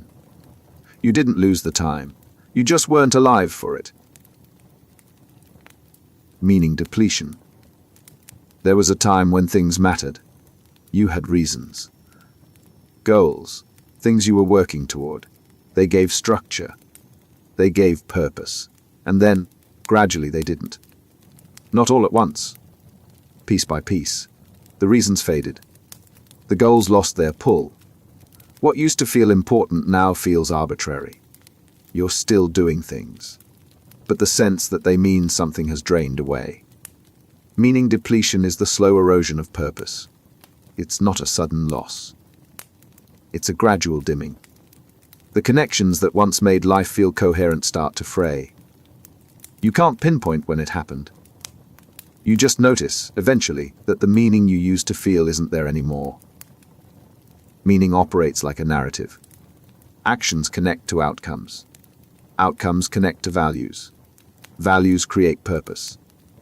When that narrative holds, life feels directed. You know why you're doing what you're doing. Meaning depletion breaks the narrative. Actions stop connecting to anything larger. They're just tasks. Disconnected. Self-contained, leading nowhere. This affects motivation in a specific way. You can still act, but the action feels empty. You go to work. Why? Because you have to, not because it contributes to something you care about. You maintain relationships. Why? Because that's what you do, not because they fulfill something meaningful. The behaviors continue. The reasons evaporate. What makes meaning depletion so disorienting is that it's invisible from outside. You're still functional, still participating. But internally, the framework that used to organize your life has dissolved. You're going through the same motions. They just don't add up to anything anymore. There's no story. No arc. Just a series of disconnected moments that don't cohere into a meaningful whole. The trap is that meaning can't be manufactured. You can't decide something matters and make it true. Either it resonates or it doesn't. And when nothing resonates, when every potential source of meaning feels hollow, you're left functioning without purpose. Moving through life because stopping isn't an option. But the movement doesn't lead anywhere. It's just motion. Empty, directionless. And over time, meaning depletion doesn't just affect what you do. It affects who you are. Identity is built from meaning, from the things you care about, the values you hold, the purposes you serve. When meaning depletes, identity thins. You're not becoming someone new. You're becoming less of anyone at all. The substance that used to define you has drained. What's left is a shell going through motions that no longer matter. Deferred engagement. You'll start tomorrow. That's what you tell yourself. Tomorrow you'll engage. Tomorrow you'll care. Tomorrow you'll put in the effort. But tomorrow comes. You defer again. Next week. Next month. When things settle down. When you feel ready. The engagement never happens. You're always about to start. You're never actually starting. Deferred engagement is the pattern of perpetually postponing involvement. You recognize what needs attention. You acknowledge you should engage. But the engagement gets pushed forward. Indefinitely. You're not refusing. You're delaying. And the delay becomes permanent without ever announcing itself. The mechanism is simple. Engagement requires effort. Effort requires energy. When energy is low, the cost of engaging feels too high. So you defer to a future version of yourself who'll have more resources. But that future version never materializes. They're always tomorrow. Tomorrow never comes. The deferral loops. This plays out across everything. Projects you'll start when you have time. Relationships you'll invest in when you're less busy. Conversations you'll have when you're ready. Health issues you'll address when things calm down. The list grows. The engagement doesn't happen. You're building a backlog of deferred participation in your own life. What makes deferred engagement so stable is that it feels temporary. You're not giving up. You're just postponing. The intention remains. The action gets pushed. And because the intention is still there, you don't register that you're effectively withdrawing. You're always planning to engage. The planning substitutes for engaging. The trap tightens when deferral becomes identity. You're not someone who doesn't engage. You're someone who's about to. Always on the verge. Always preparing. But the preparation never converts to action. You're stuck in a permanent state of not yet. The engagement you keep promising yourself stays perpetually out of reach. And the cruelest part is what deferral costs. Time passes. Opportunities close. Relationships drift. Problems compound. All while you're telling yourself you'll deal with it soon. But soon doesn't come. The deferral becomes permanent. And by the time you realize you've been postponing engagement for years, the things you were planning to engage with have either disappeared or deteriorated past the point where engagement matters. You weren't refusing to participate. You were just waiting for the right moment. The moment never arrived. Escape into passive consumption. You're tired. You sit down, open your phone, start scrolling. An hour passes. You haven't moved. You've consumed dozens of videos, posts, articles. None of it stuck. You're not entertained. You're not informed. You're just filling time. When you finally stop, you feel worse than when you started. More drained. More empty. But tomorrow you'll do it again. Escape into passive consumption is the pattern of using low-effort media to avoid engaging with anything that requires real attention. You're not choosing what to consume. You're just consuming. Whatever comes next. Whatever the algorithm serves. You're not there for the content. You're there to be distracted from everything else. The appeal is obvious. Passive consumption requires nothing. No thought. No effort. No emotional investment. You can disappear into it. Let hours pass without having to confront the things you're avoiding. Work you don't want to do. Feelings you don't want to feel. Problems you don't want to solve. Consumption is an escape. And when escape feels necessary, consumption becomes compulsive. But passive consumption doesn't actually restore anything. It occupies time without replenishing energy. You're not resting. You're numbing. The difference matters. Rest rebuilds resources. Numbing just pauses awareness of their absence. When you stop consuming, the depletion is still there. Often worse, because you've burned time without recovering. This shows up in predictable cycles. You feel overwhelmed. You escape into consumption. Hours disappear. You accomplish nothing. The overwhelm intensifies. So you consume more. The cycle feeds itself. Consumption becomes the response to the problems consumption creates. You're stuck in a loop where the escape makes the situation you're escaping worse. What makes this pattern so sticky is how frictionless it is. Consumption is always available. One tap away. No barrier to entry. No effort required. Just open and scroll. The ease makes it the default response to any discomfort. Bored. Scroll. Anxious? Scroll. Scroll. Tired? Scroll. The behavior becomes automatic. The choice disappears. And over time, passive consumption doesn't just fill empty time. It creates it. You stop doing things that require effort because effort feels impossible compared to the ease of scrolling. Hobbies drop away. Projects stall. Relationships get neglected. Not because you don't value them. Because they require engagement, and engagement has become harder than the alternative. You're not choosing consumption over life. You're choosing the path of least resistance. And the path keeps leading you back to the screen. Numb routine loop. Wake up at the same time. Same breakfast. Same commute. Same work. Same lunch. Same evening. Same bedtime. The next day is identical. And the day after that. You're not choosing this routine. It's just what happens. The days repeat. Indistinguishable. Each one a copy of the last. You're not living through time. You're stuck in a loop. And the loop has gone numb. The numb routine loop is what happens when repetition becomes so complete that every day loses distinction. You're not experiencing days. You're experiencing the same day over and over. The variety that makes time feel like it's passing has vanished. What's left is mechanical repetition. No novelty. No variation. Just the same pattern cycling endlessly. The brain registers the passage of time through change. New experiences. Different inputs. Variations in routine. When everything repeats, the brain stops marking time. Days blur together. Not because you're forgetting them. Because there's nothing to distinguish them.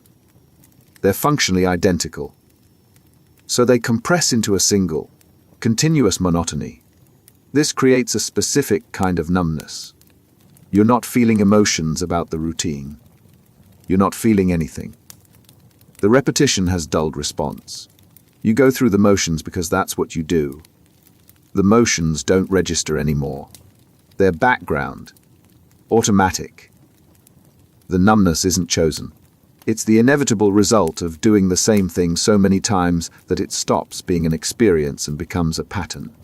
What makes the numb routine loop so trapping is how stable it is. There's no friction, no surprises, no disruptions. Everything is predictable. Predictability feels safe. But safety at this level becomes suffocating. You're protected from anything unexpected. You're also cut off from anything new. The loop is secure. It's also deadening. The trap deepens when the routine becomes identity. You're not someone stuck in a pattern. You're someone whose life is this pattern. Breaking it would mean disrupting everything. And disruption feels impossible when you've been running the same loop so long you can't imagine anything else. The routine has calcified. What started as habit has become structure. And the structure is all that's holding things together. And the worst part is how time disappears inside the loop. Months pass. Years. But they don't feel like they've passed. You look back and realize a decade has gone by. But the decade feels like nothing. Because nothing changed. Same routine. Same pattern. Same numb execution. You didn't live those years. You just repeated the same day until the calendar said 10 years had elapsed. Time moved. You didn't. Stagnation psychology. Nothing's moving. You look at your life. Same job, same routine, same problems. 6 months ago, you told yourself things would change. They haven't. A year ago, you had the same thought. Still nothing. You're not going backward. But you're not going forward either. You're stuck. And the stuckness has started to feel permanent. Stagnation psychology is the mental state that develops when progress stops and you can't make it restart.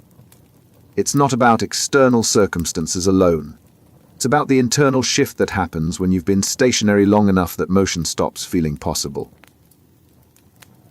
You're not just stuck in a situation. You're stuck in the belief that situations don't change. The psychology of stagnation operates differently from simple inertia. Inertia is physics. Objects at rest stay at rest. Stagnation psychology is adaptive. Your mind adjusts to the lack of movement. It stops expecting change. It stops seeking it. The stagnation becomes normalized, not accepted. Normalized.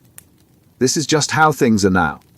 What makes this mindset so rigid is how it reinterprets everything through the lens of stagnation. Opportunities appear. Your mind dismisses them. Not because they're bad, because change feels impossible. Effort seems pointless. People suggest actions you could take. You know they're right. But the knowing doesn't translate to doing. The stagnation has created a psychological barrier that reason can't penetrate. This shows up in subtle rationalizations. You tell yourself you're waiting for the right moment. But the right moment never comes. You convince yourself you need more preparation. But preparation never feels sufficient. You claim external factors are blocking you. But when those factors shift, you find new ones to replace them.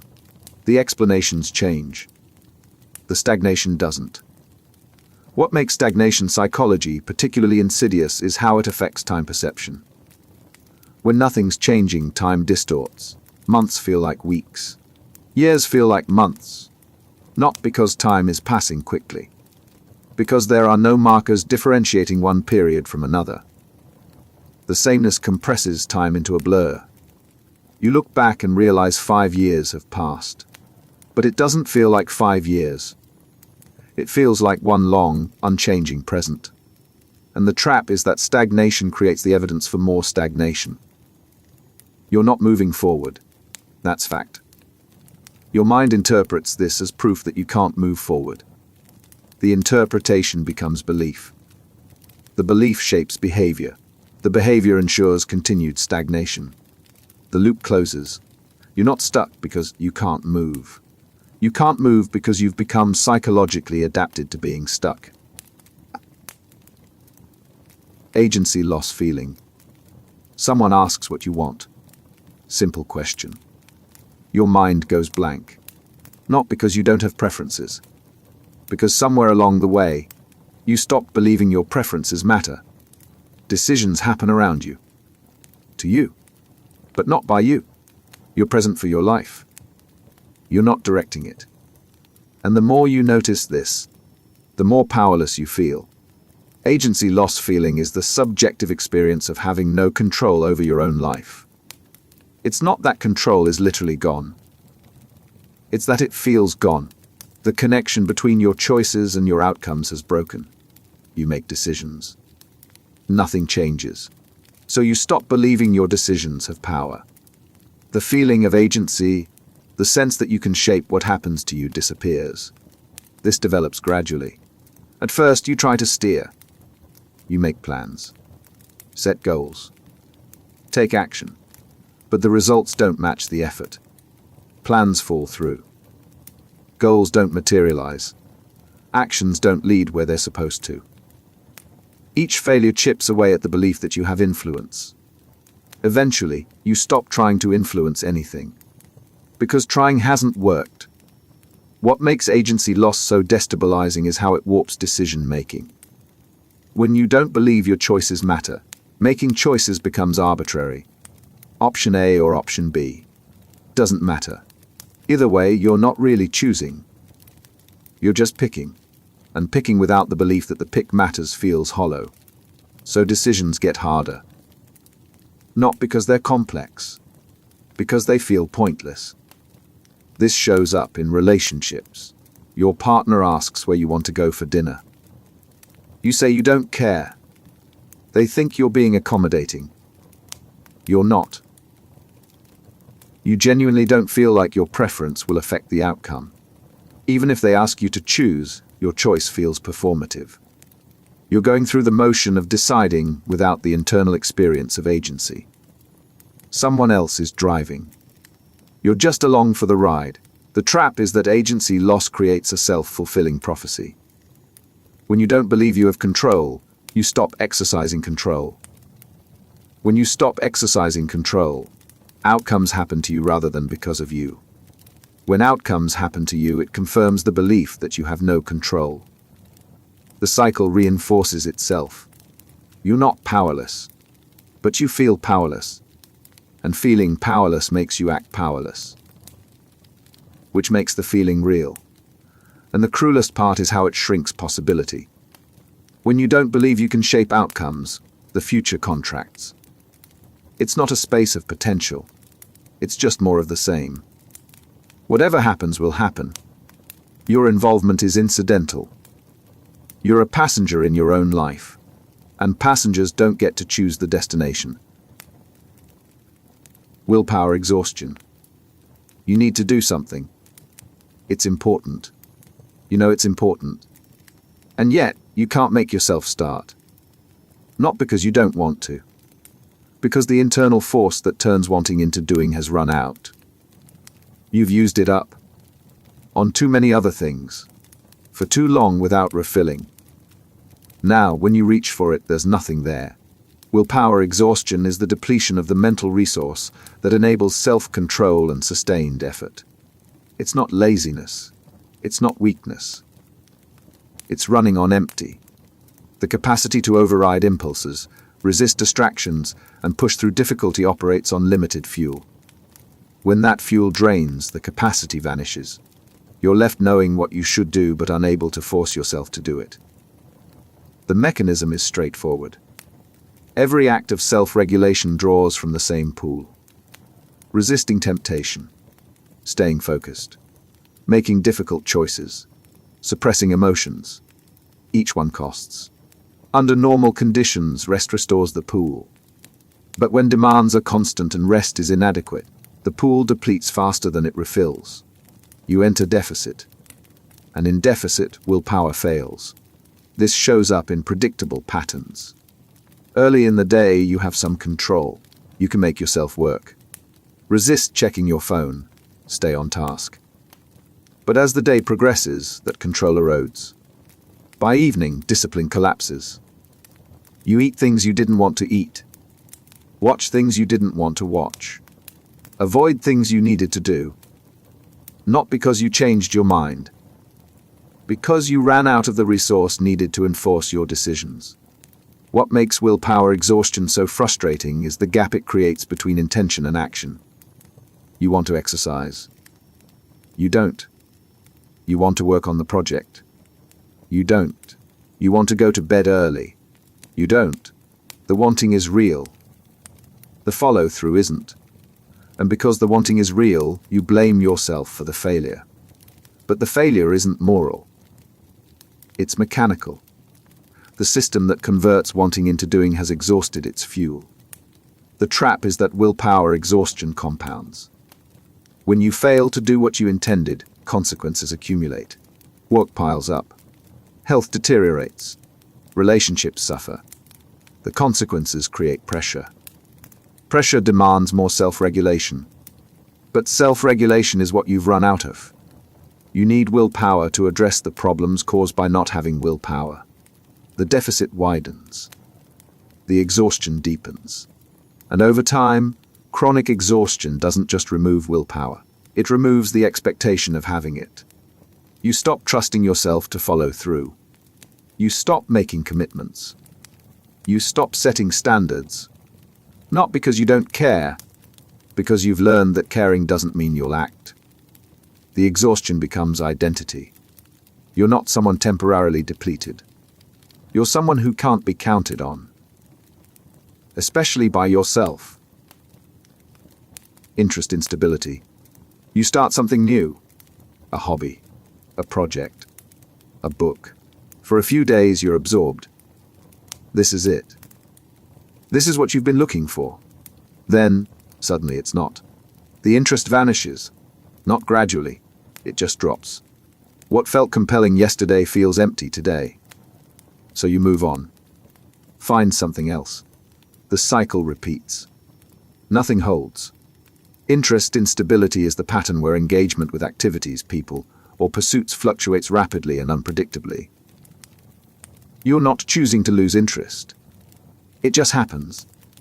One moment something matters. The next, it doesn't. The shifts aren't tied to anything rational. They're just shifts, and they leave you unable to sustain involvement with anything long enough for it to develop into something meaningful. The problem isn't the interests themselves. It's the instability.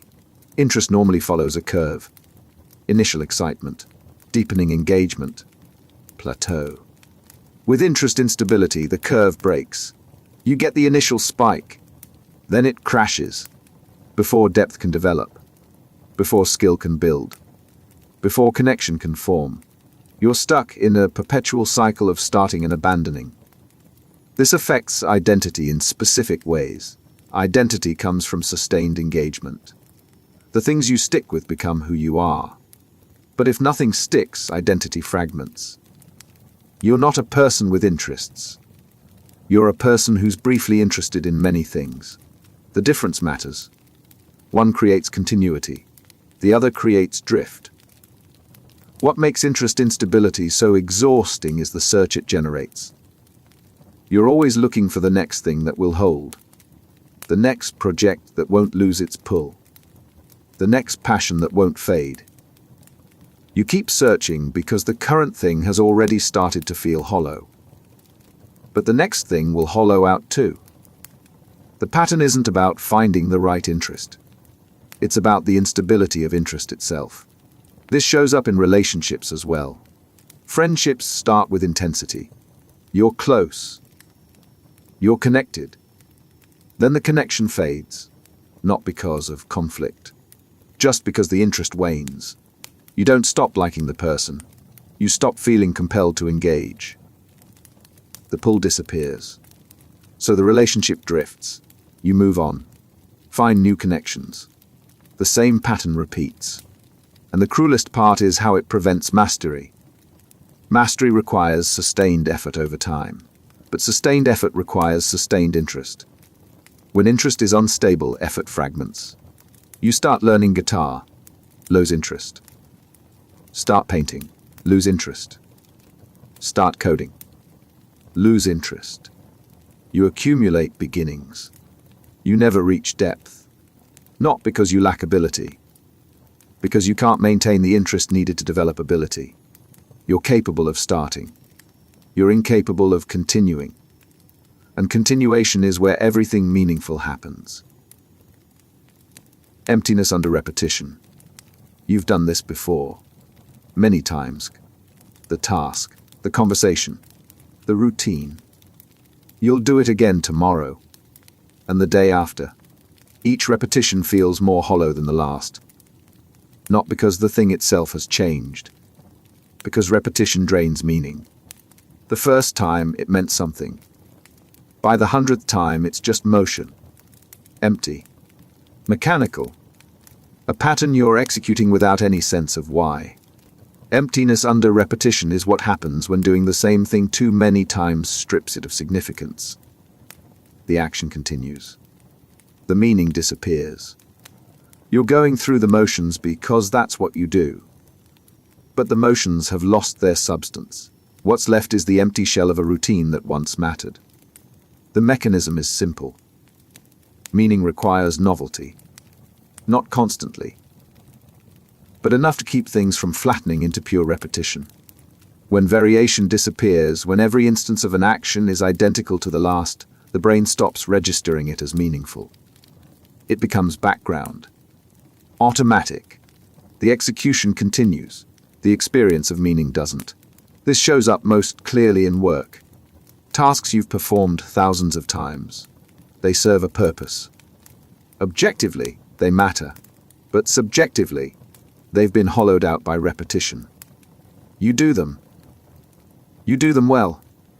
But you feel nothing while doing them.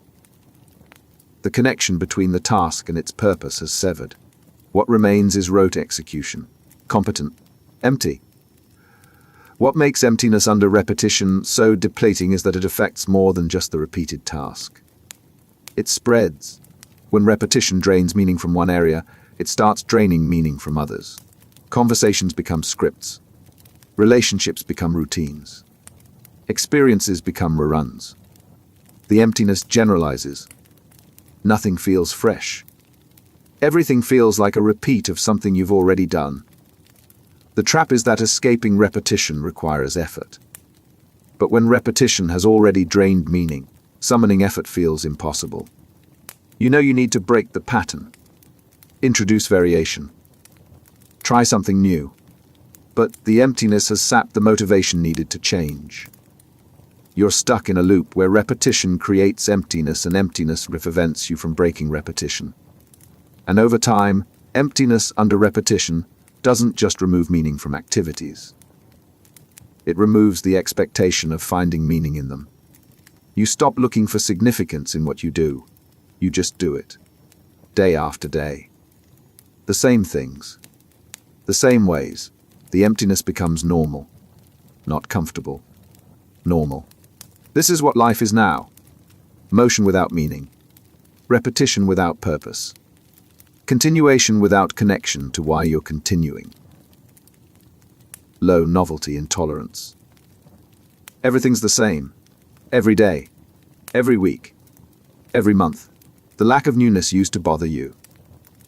Now it's unbearable. Not dramatically, just constantly. You can't tolerate the sameness anymore. But you also can't generate change. You're trapped between needing novelty and being unable to create it. The frustration builds. The sameness continues. And you're stuck in the gap between what you need and what you have. Low novelty intolerance is the state where the absence of new experiences becomes psychologically intolerable. It's not just boredom. Boredom is uncomfortable. Intolerance is urgent. Your system is rejecting the lack of novelty, demanding variation. But the demand doesn't translate into action. You need change. You can't make change happen. The need and the inability coexist. The tension doesn't resolve. The brain requires novelty to function optimally. New experiences, new information, new stimuli. Novelty keeps the system engaged. When novelty drops too low for too long, the brain starts signaling distress, not consciously. But the signal is there.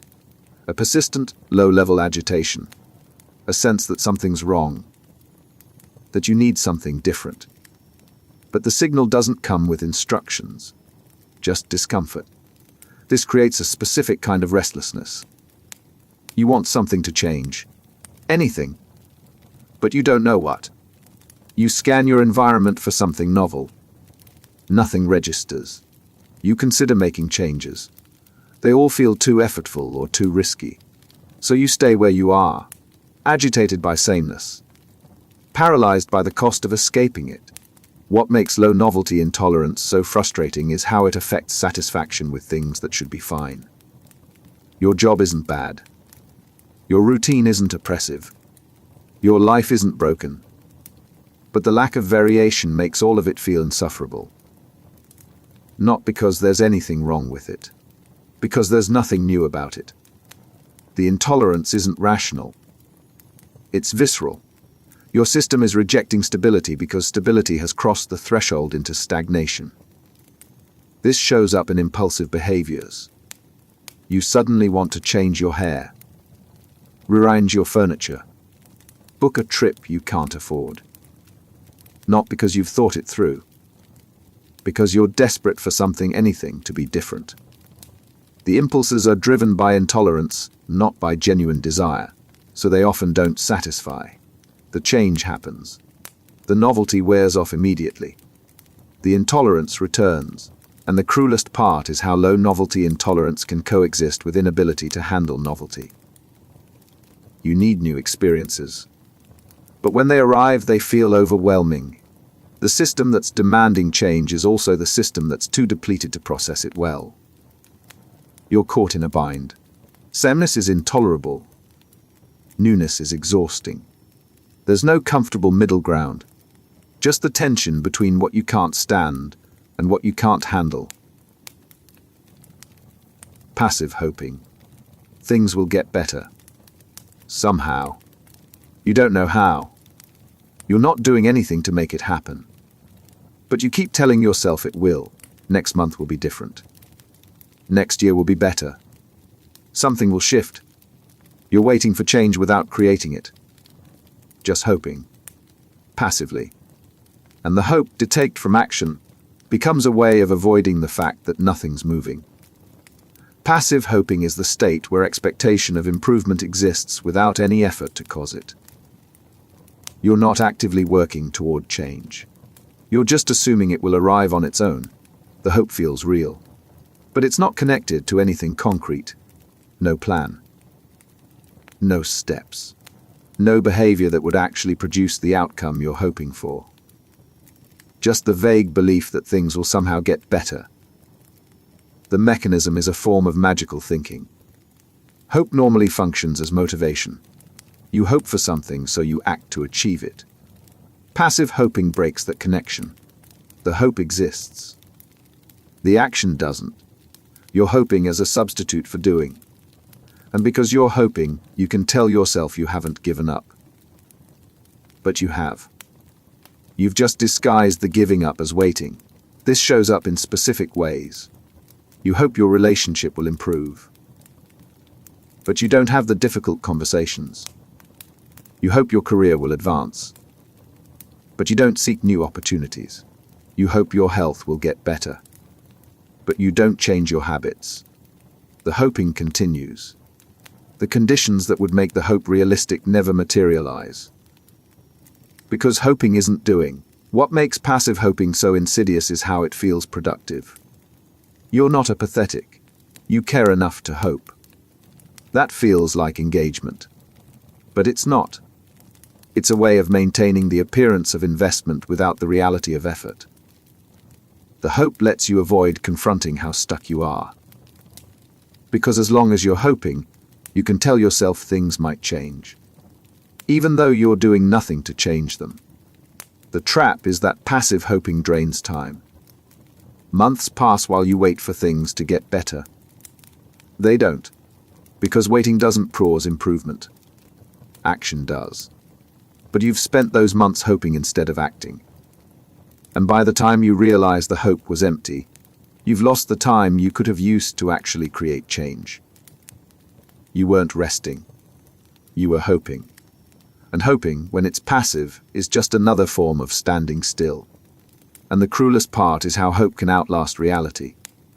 Even when evidence accumulates that things aren't improving, passive hoping persists. You keep expecting the shift. Keep waiting for the break. The hope becomes detached not just from action but from observation. You're hoping for something that isn't coming.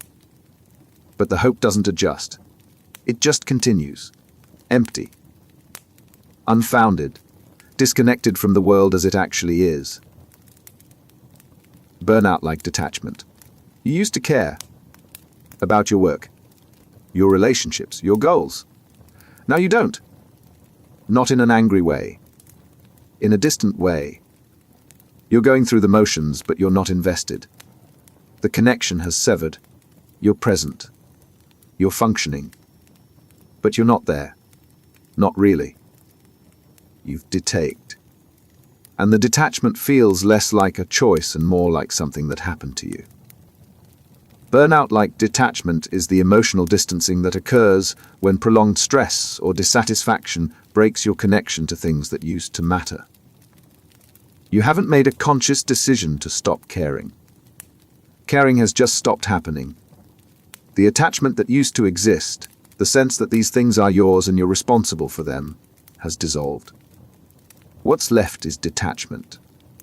You're involved. You're not invested. The mechanism is protective. When stress exceeds capacity for too long, the system shuts down emotional investment as a way to preserve resources. You can't keep caring at the level you were caring and survive. So the caring gets cut. Not all at once. Gradually.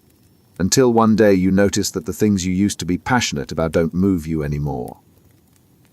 The protection has worked. You're less stressed. You're also less connected. This shows up in work most clearly. Tasks that used to engage you now feel like obligations. Projects that used to excite you now feel like burdens. You do them. You do them competently, but the internal experience of doing them has flatlined. You're not angry about the work. You're not frustrated. You're just not there for it emotionally. The detachment is complete. What makes burnout-like detachment so disorienting is how it affects relationships as well. People you care about objectively become people you're managing. You're still showing up, still doing what you're supposed to do, but the warmth is gone. The genuine investment has withdrawn. You're performing the relationship, not feeling it. And you know this, but knowing doesn't restore the connection. The detachment has its own momentum. The trap is that detachment feels safer than engagement. When you're detached, nothing can hurt you. Disappointments don't land. Failures don't sting. You're protected by distance. But the protection comes at a cost. You're safe from pain. You're also cut off from meaning. Detachment doesn't discriminate. It removes the bad and the good. You're left functional but empty, going through life but not really living it. And over time, burnout-like detachment doesn't reverse on its own. Rest doesn't automatically restore connection. The detachment has become a habit, a way of operating. Re-engaging requires more than just time off. It requires rebuilding the capacity to care. And when you've been detached long enough, you forget how to do that. The distance becomes default. And default becomes identity. Meaning avoidance. Someone asks what you're working toward. The question makes you uncomfortable. Not because you don't have an answer, because having an answer would require confronting how little it means to you. So you deflect. Change the subject. Keep things surface level. You're not avoiding the conversation. You're avoiding the recognition that what you're doing doesn't feel meaningful, and recognizing that would make continuing impossible. Meaning avoidance is the pattern of actively steering away from thoughts or conversations that would force you to confront the absence of purpose in your life. On some level, that meaning is missing, but you don't let yourself fully acknowledge it, because acknowledgement would demand response. And response feels impossible, so you avoid. Keep things shallow. Don't look too closely. Don't ask too many questions. The mechanism is defensive. Meaning is foundational. When it's absent, the entire structure feels unstable. Fully confronting that absence would be destabilizing, so the mind protects itself by avoiding the confrontation. You keep busy. Keep distracted. Keep moving. As long as you're moving, you don't have to stop and ask why. The avoidance keeps the question at bay. This shows up in subtle behaviors. You don't journal, because writing would force reflection. You don't have deep conversations, because depth leads to meaning. You don't plan long-term, because planning requires a sense of direction. You keep everything immediate, surface, tactical. The avoidance isn't conscious, but it's systematic. Anything that might lead to the question of meaning gets automatically deflected. What makes meaning avoidance so persistent is how well it works. As long as you're avoiding, you can function. The moment you stop avoiding, the emptiness becomes unbearable. So you keep avoiding. Day after day. Year after year. The structure of your life is built around not looking at the foundation. And the longer this continues, the more fragile the structure becomes. The trap is that meaning avoidance doesn't actually protect you from the absence of meaning. It just keeps you from consciously facing it. But the absence is still there, still affecting you, still draining motivation, still flattening experience. The avoidance prevents you from addressing the problem. It doesn't prevent the problem from affecting you. And the cruelest part is what meaning avoidance costs. You can't build meaning while actively avoiding the question of whether meaning exists. The avoidance prevents the very thing that could help. You're stuck in a pattern where the defense mechanism against meaninglessness ensures that meaninglessness continues. You're protecting yourself from confronting emptiness by guaranteeing the emptiness remains. Under reward frustration, you put in the work. Show up, put in effort, do what you're supposed to do, and in return you get almost nothing. Not nothing, exactly, but so much less than what you put in that the imbalance is glaring. The effort feels constant. The reward feels rare. And the gap between what you give and what you get creates a specific kind of exhaustion, not from the work itself. From the unfairness of the exchange. Under-reward frustration happens when the relationship between effort and payoff becomes severely imbalanced. You're contributing. The returns aren't matching. Not occasionally. Chronically. The imbalance isn't a temporary phase. It's the pattern.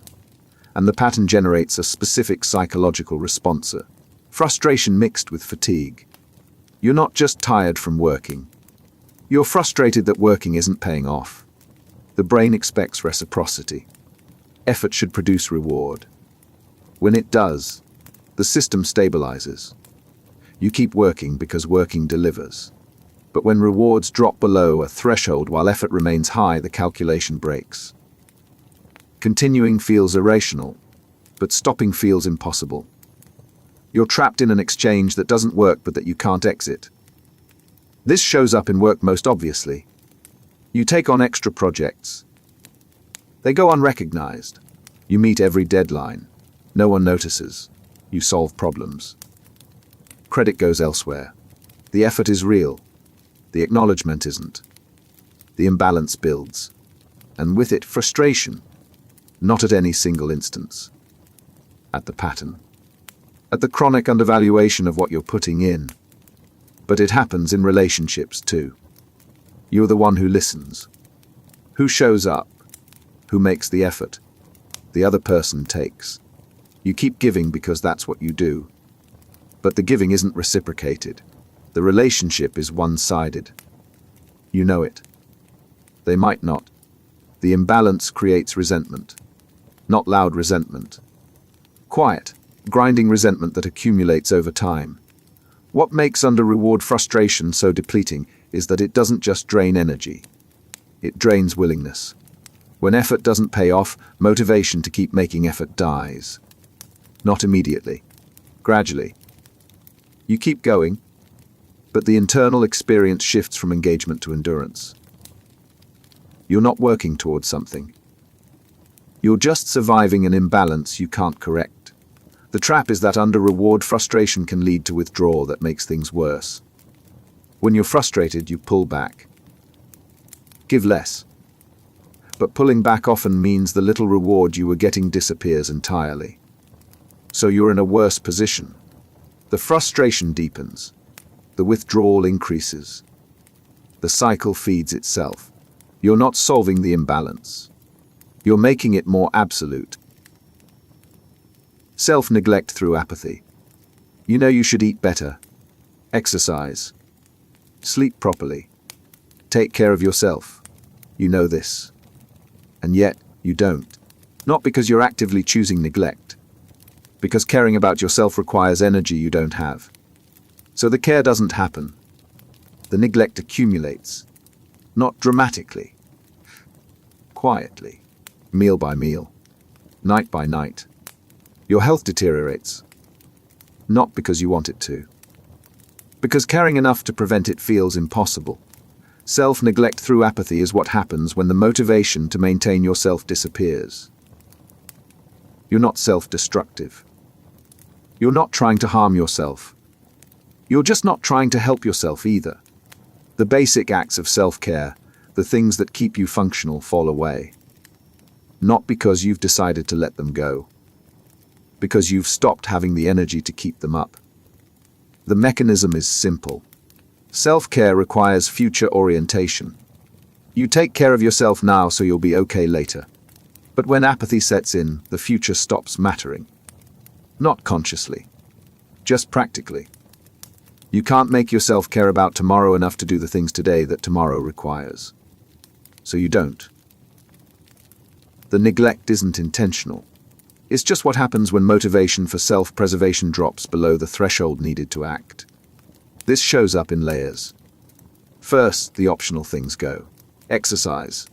Hobbies. Social time. You tell yourself you'll get back to them. You don't. Then the necessary things start slipping. Regular meals become irregular. Sleep becomes erratic. Medical appointments get skipped. Hygiene standards drop. You're not consciously deciding to neglect these things. You're just not summoning the will to maintain them. What makes self-neglect through apathy so dangerous is how invisible it is. You're still functioning. Going to work. Paying bills. From the outside, you look fine. But internally, the systems that keep you healthy are breaking down. You're running on fumes. Not addressing problems until they become crises. Not preventing issues because prevention requires caring, and caring requires energy you've run out of. The trap is that neglect creates conditions that worsen apathy. When you don't eat well, energy drops. When energy drops, apathy deepens. When apathy deepens, self-care becomes harder. The cycle reinforces itself. You're neglecting yourself because you're apathetic. The neglect makes you more apathetic. The spiral tightens. And by the time you notice how bad it's gotten, you're too depleted to reverse it. And the cruelest part is the guilt. You know you should care. You know you should do better. The knowledge is there. The capacity to act on it isn't. So you carry guilt for failing to do something you fundamentally lack the resources to do. The guilt doesn't help. It just adds weight. You're not just neglecting yourself. You're feeling bad about neglecting yourself. But feeling bad doesn't restore the capacity to care. It just makes the apathy more painful. Cynical disengagement. You used to believe things could be different. That effort mattered. That trying was worth it.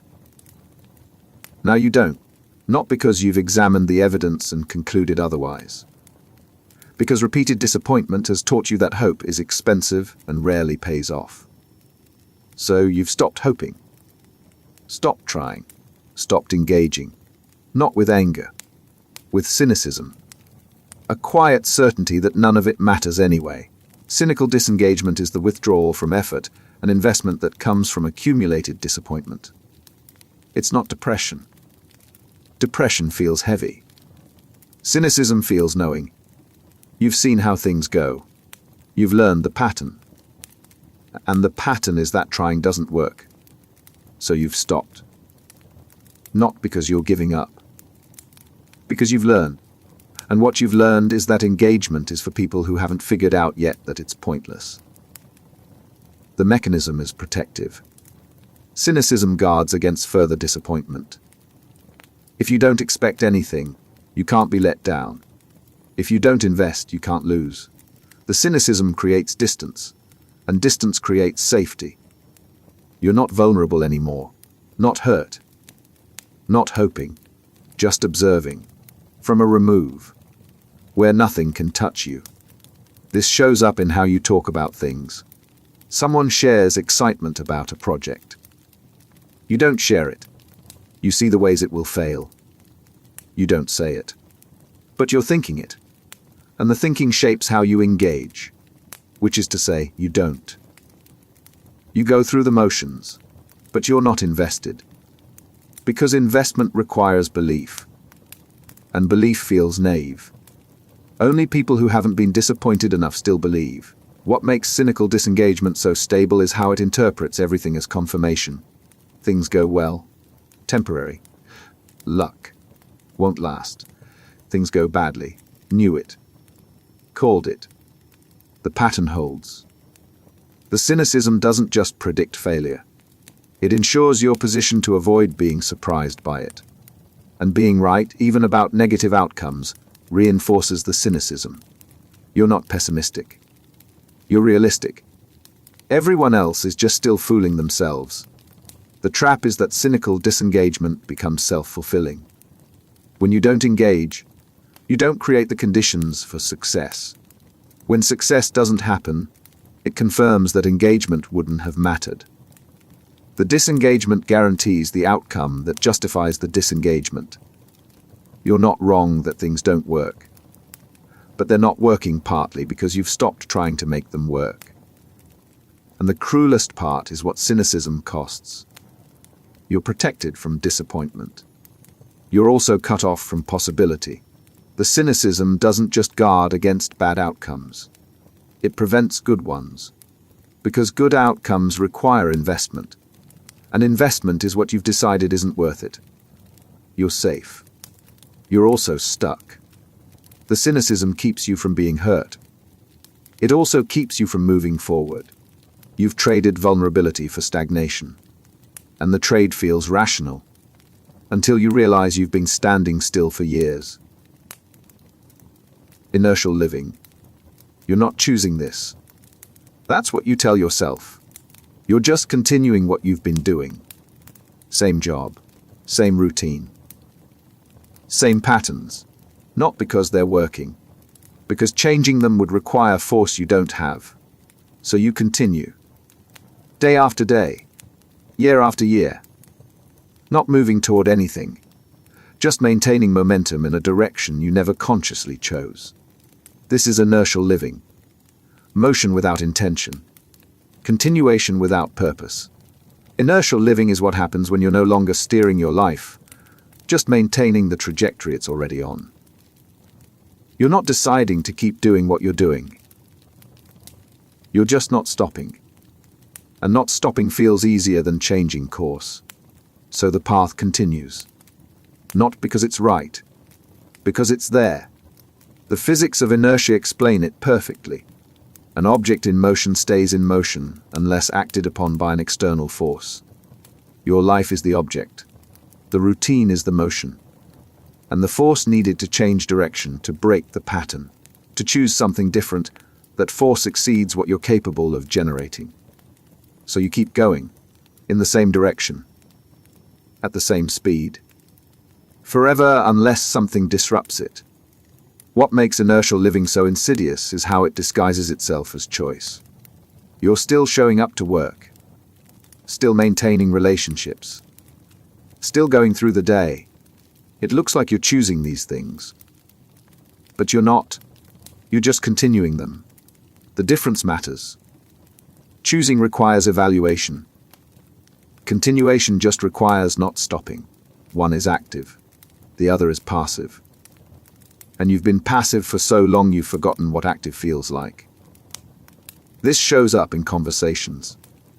Someone asks if you're happy with your job. You deflect. Because answering honestly would mean confronting that you're not choosing to be there. You're just there. Someone asks about your plans. You don't have plans. You have continuation, the same things you've been doing, indefinitely. Not because they're taking you somewhere, because stopping would require deciding what comes next. And deciding feels impossible. The trap is that inertial living creates the conditions that make changing direction harder. The longer you stay on a path, the more your life organizes around that path. Commitments stack. Dependencies form. The cost of changing course climbs, until eventually the path you never chose becomes the path you can't escape. Not because it's locked, because the force required to break free has become prohibitive. And the cruelest part is how inertial living steals time. Years pass. You look back and realize you spent them moving in a direction you never wanted to go. But you weren't choosing that direction. You were just maintaining it. The distinction doesn't matter. The time is still gone, spent on a path you stumbled onto and never had the energy to leave. Motivation-anxiety split. You want to do something. Genuinely want to. But the moment you think about starting, anxiety floods in. The wanting and the fear exist simultaneously. You're pulled toward action and paralyzed by the prospect of it at the same time. The split creates a kind of internal gridlock. You can't move forward. You can't let go. You're stuck between wanting to act and being terrified to act. And the conflict doesn't resolve. It just sits there, draining you. The motivation-anxiety split is what happens when desire and fear operate at equal intensity in opposite directions. You're motivated. You're also anxious. Both are real. Both are strong, and they cancel each other out. The result isn't calm. It's paralysis. You're stuck in the tension between wanting to move and being afraid to move. Neither side wins. Both sides suffer. The mechanism is straightforward. Motivation pushes you toward action. Anxiety pushes you away from it. When they're balanced, they create stalemate. You know what you want. The wanting is clear. But approaching it triggers overwhelming anxiety. So you don't approach. But you also don't stop wanting. You're caught in a loop where neither impulse can be satisfied. The wanting can't lead to action. The anxiety can't be escaped by avoiding the action, because the wanting remains. This shows up in painful ways. You're motivated to change careers, but thinking about the transition triggers panic. You're motivated to start exercising, but imagining the gym floods you with dread. You're motivated to reach out to someone, but the prospect of the conversation makes your chest tight. The motivation is genuine. The anxiety is real. And they're locked in opposition. What makes the split so exhausting is that it consumes energy without producing movement. You're not resting. You're wrestling with yourself. The internal conflict burns resources, but nothing happens externally. You're fighting a battle inside your head, and the battle doesn't end. It just continues, day after day. The wanting pulling one direction, the anxiety pulling the other. You in the middle, going nowhere. The trap is that the split reinforces itself. When you don't act because of anxiety, the anxiety gets stronger. When you keep wanting without acting, the wanting intensifies. Both sides escalate. The paralysis deepens. You're more motivated, more anxious, more stuck. The gap between what you want to do and what you're capable of doing widens until it feels unbridgeable. And the cruelest part is how the split isolates you. From the outside, it looks like you're not trying, like you don't want it enough, but you do. You want it desperately. You're just equally terrified. And there's no way to explain that to someone who isn't inside the split. So you stop trying to explain. You just carry it. The wanting, the fear, the paralysis. Task dread. Before you even start, you already feel it. The weight, the exhaustion, the sense that what you're about to do will be unbearable. The task isn't hard. It's routine, but thinking about it fills you with a specific kind of dread. Not fear exactly, just a heavy certainty that doing it will drain you completely. So you avoid it. Not because you're lazy, because the anticipation of how bad it will feel is already making you feel bad. Task dread is the psychological weight that accumulates around ordinary activities until even thinking about them becomes aversive. You're not dreading the task because it's difficult. You're dreading it because your relationship to effort has become toxic. Everything feels heavier than it should. Every action costs more than it's worth. The dread isn't rational. It's visceral. The mechanism is conditioning. When tasks have repeatedly felt overwhelming, the brain learns to expect overwhelm. Eventually, the expectation itself triggers the feeling. You haven't started yet, but you're already exhausted, not from doing the thing, from anticipating doing the thing. The dread precedes the effort, and sometimes the dread is worse than the actual task. This shows up everywhere. Opening your email. The dread hits before you click. Answering a phone call. The dread rises before you pick up. Starting work. The dread is there before you sit down. These aren't objectively difficult tasks, but they're wrapped in so much anticipatory exhaustion that they feel impossible. Not hard. Impossible. There's a difference. What makes task dread so paralyzing is how it spreads. It starts with genuinely difficult tasks. Those make sense to dread. But then it migrates to normal tasks. Then to easy tasks. Eventually, everything triggers it. Making coffee. Getting dressed. Walking to the mailbox. The dread has generalized. It's not about the tasks anymore. It's about the experience of having to do anything at all. The trap is that avoiding tasks because of dread makes the dread worse. When you put something off, it doesn't get lighter. It gets heavier. The task itself hasn't changed, but the dread has grown. So when you finally force yourself to do it, the experience is worse than it would have been, which reinforces the dread for next time. The cycle feeds itself, and the cruelest part is how dread robs you of present time. You're not just dreading the task while you're doing it. You're dreading it hours before. Days before. The task might take 10 minutes. But you've spent hours feeling the weight of it. The dread occupies more time than the task itself. And it doesn't even serve a purpose. It doesn't prepare you. It just makes everything harder. Psychological heaviness. Everything feels heavy. Not physically. Psychologically. Decisions feel heavy. Conversations feel heavy. Even thoughts feel heavy. There's a weight to existence that wasn't there before. You wake up and the weight is already pressing. You move through the day carrying it. You go to bed and it's still there.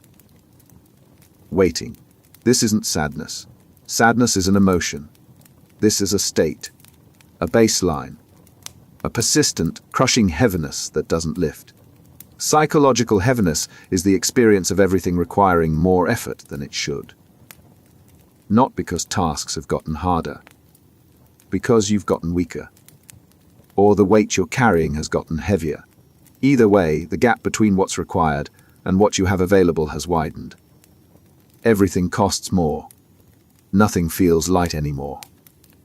The mechanism isn't mysterious. Heaviness comes from accumulated stress, unresolved problems, suppressed emotions, chronic fatigue, or prolonged dissatisfaction. Each one adds weight. When they stack, the cumulative load becomes crushing. You're not carrying one heavy thing. You're carrying dozens. And your capacity to carry them has diminished. The math doesn't work anymore. This shows up in how you approach the day. Morning used to be neutral. Now it feels like facing a mountain. Tasks used to be manageable. Now each one feels like pushing through resistance. Interactions used to be fine. Now they require energy you don't have. Nothing has objectively changed. The heaviness is internal. But it affects everything external. What makes psychological heaviness so depleting is that it's constant. There's no relief. The weight doesn't lift at night. Doesn't disappear on weekends. Doesn't ease during downtime. It's always there. A persistent pressure that makes everything harder. You're not having moments of heaviness. You're living in it. It's become your baseline. The trap is that heaviness makes it harder to do the things that would reduce heaviness. Exercise would help. Too heavy to start. Connection would help. Too heavy to reach out. Rest would help. Too heavy to let go. The heaviness creates inertia. And the inertia reinforces the heaviness. You're stuck in a state where the solution requires energy the state has taken from you. And the worst part is how it warps perception. When everything feels heavy, you start to believe everything is heavy. The heaviness stops being a feeling and becomes a fact. Life is hard. Tasks are burdensome. People are draining. The interpretation becomes reality. Not because the world has changed, because the lens through which you see it has darkened. The heaviness isn't just affecting what you do. It's affecting what you believe is possible. Boredom escape urge. You're bored. Deeply, agonizingly bored. And the boredom is unbearable. Not uncomfortable. Unbearable. You need to escape it. Now, you'll do anything. Watch something. Scroll something. Buy something. Anything to make the feeling stop. The urge isn't rational. It's desperate. You're not seeking entertainment. You're fleeing discomfort. And the discomfort is intense enough that the urge to escape overrides everything else. The boredom escape urge is what happens when boredom becomes so intolerable that it triggers compulsive behavior aimed at making it stop. You're not choosing activities because they're appealing. You're choosing them because not choosing feels worse. The urge isn't about wanting. It's about needing to get away from the state you're in. A need, when it's urgent enough, doesn't care about consequences. The brain is hardwired to avoid states it finds aversive. Pain. Fear. Discomfort. Boredom, when it crosses a threshold, registers as aversive. The system signals escape. Do something, anything. Just make this stop. The urge bypasses judgment. You're not evaluating whether the escape is helpful. You're just escaping, because staying in the boredom feels intolerable. This shows up in impulsive behaviors. You're bored. You open a shopping app. Buy things you don't need. You're bored. You eat when you're not hungry. You're bored. You start a new show at midnight when you have to wake up early. The choices don't make sense. But the urge doesn't care about sense. It cares about relief. And relief, however temporary, feels necessary. What makes the boredom escape urge so problematic is that it rarely leads to actual satisfaction. The behaviors you use to escape boredom, scrolling, consuming, buying, they don't fix boredom. They just distract from it temporarily. When the distraction ends, the boredom returns. Often worse, because you've wasted time without actually addressing what was making you bored in the first place. The trap is that the escape urge can become habitual. Boredom triggers urge. Urges triggers behavior. Behavior provides temporary relief. The relief reinforces the pattern. Soon, you're not choosing how to respond to boredom. You're executing an automatic escape sequence. The urge fires. You act. No thought. No choice. Just the compulsion to make the feeling stop. And the cruelest part is how the escape urge prevents real solutions. Boredom often signals something legitimate. Lack of engagement. Lack of challenge. Lack of meaning. Addressing those requires sitting with the boredom long enough to understand it. But the urge won't let you sit with it. It demands immediate escape, so you never get to the root cause. You just keep running from the symptom. The boredom remains. The urge intensifies. The cycle never ends.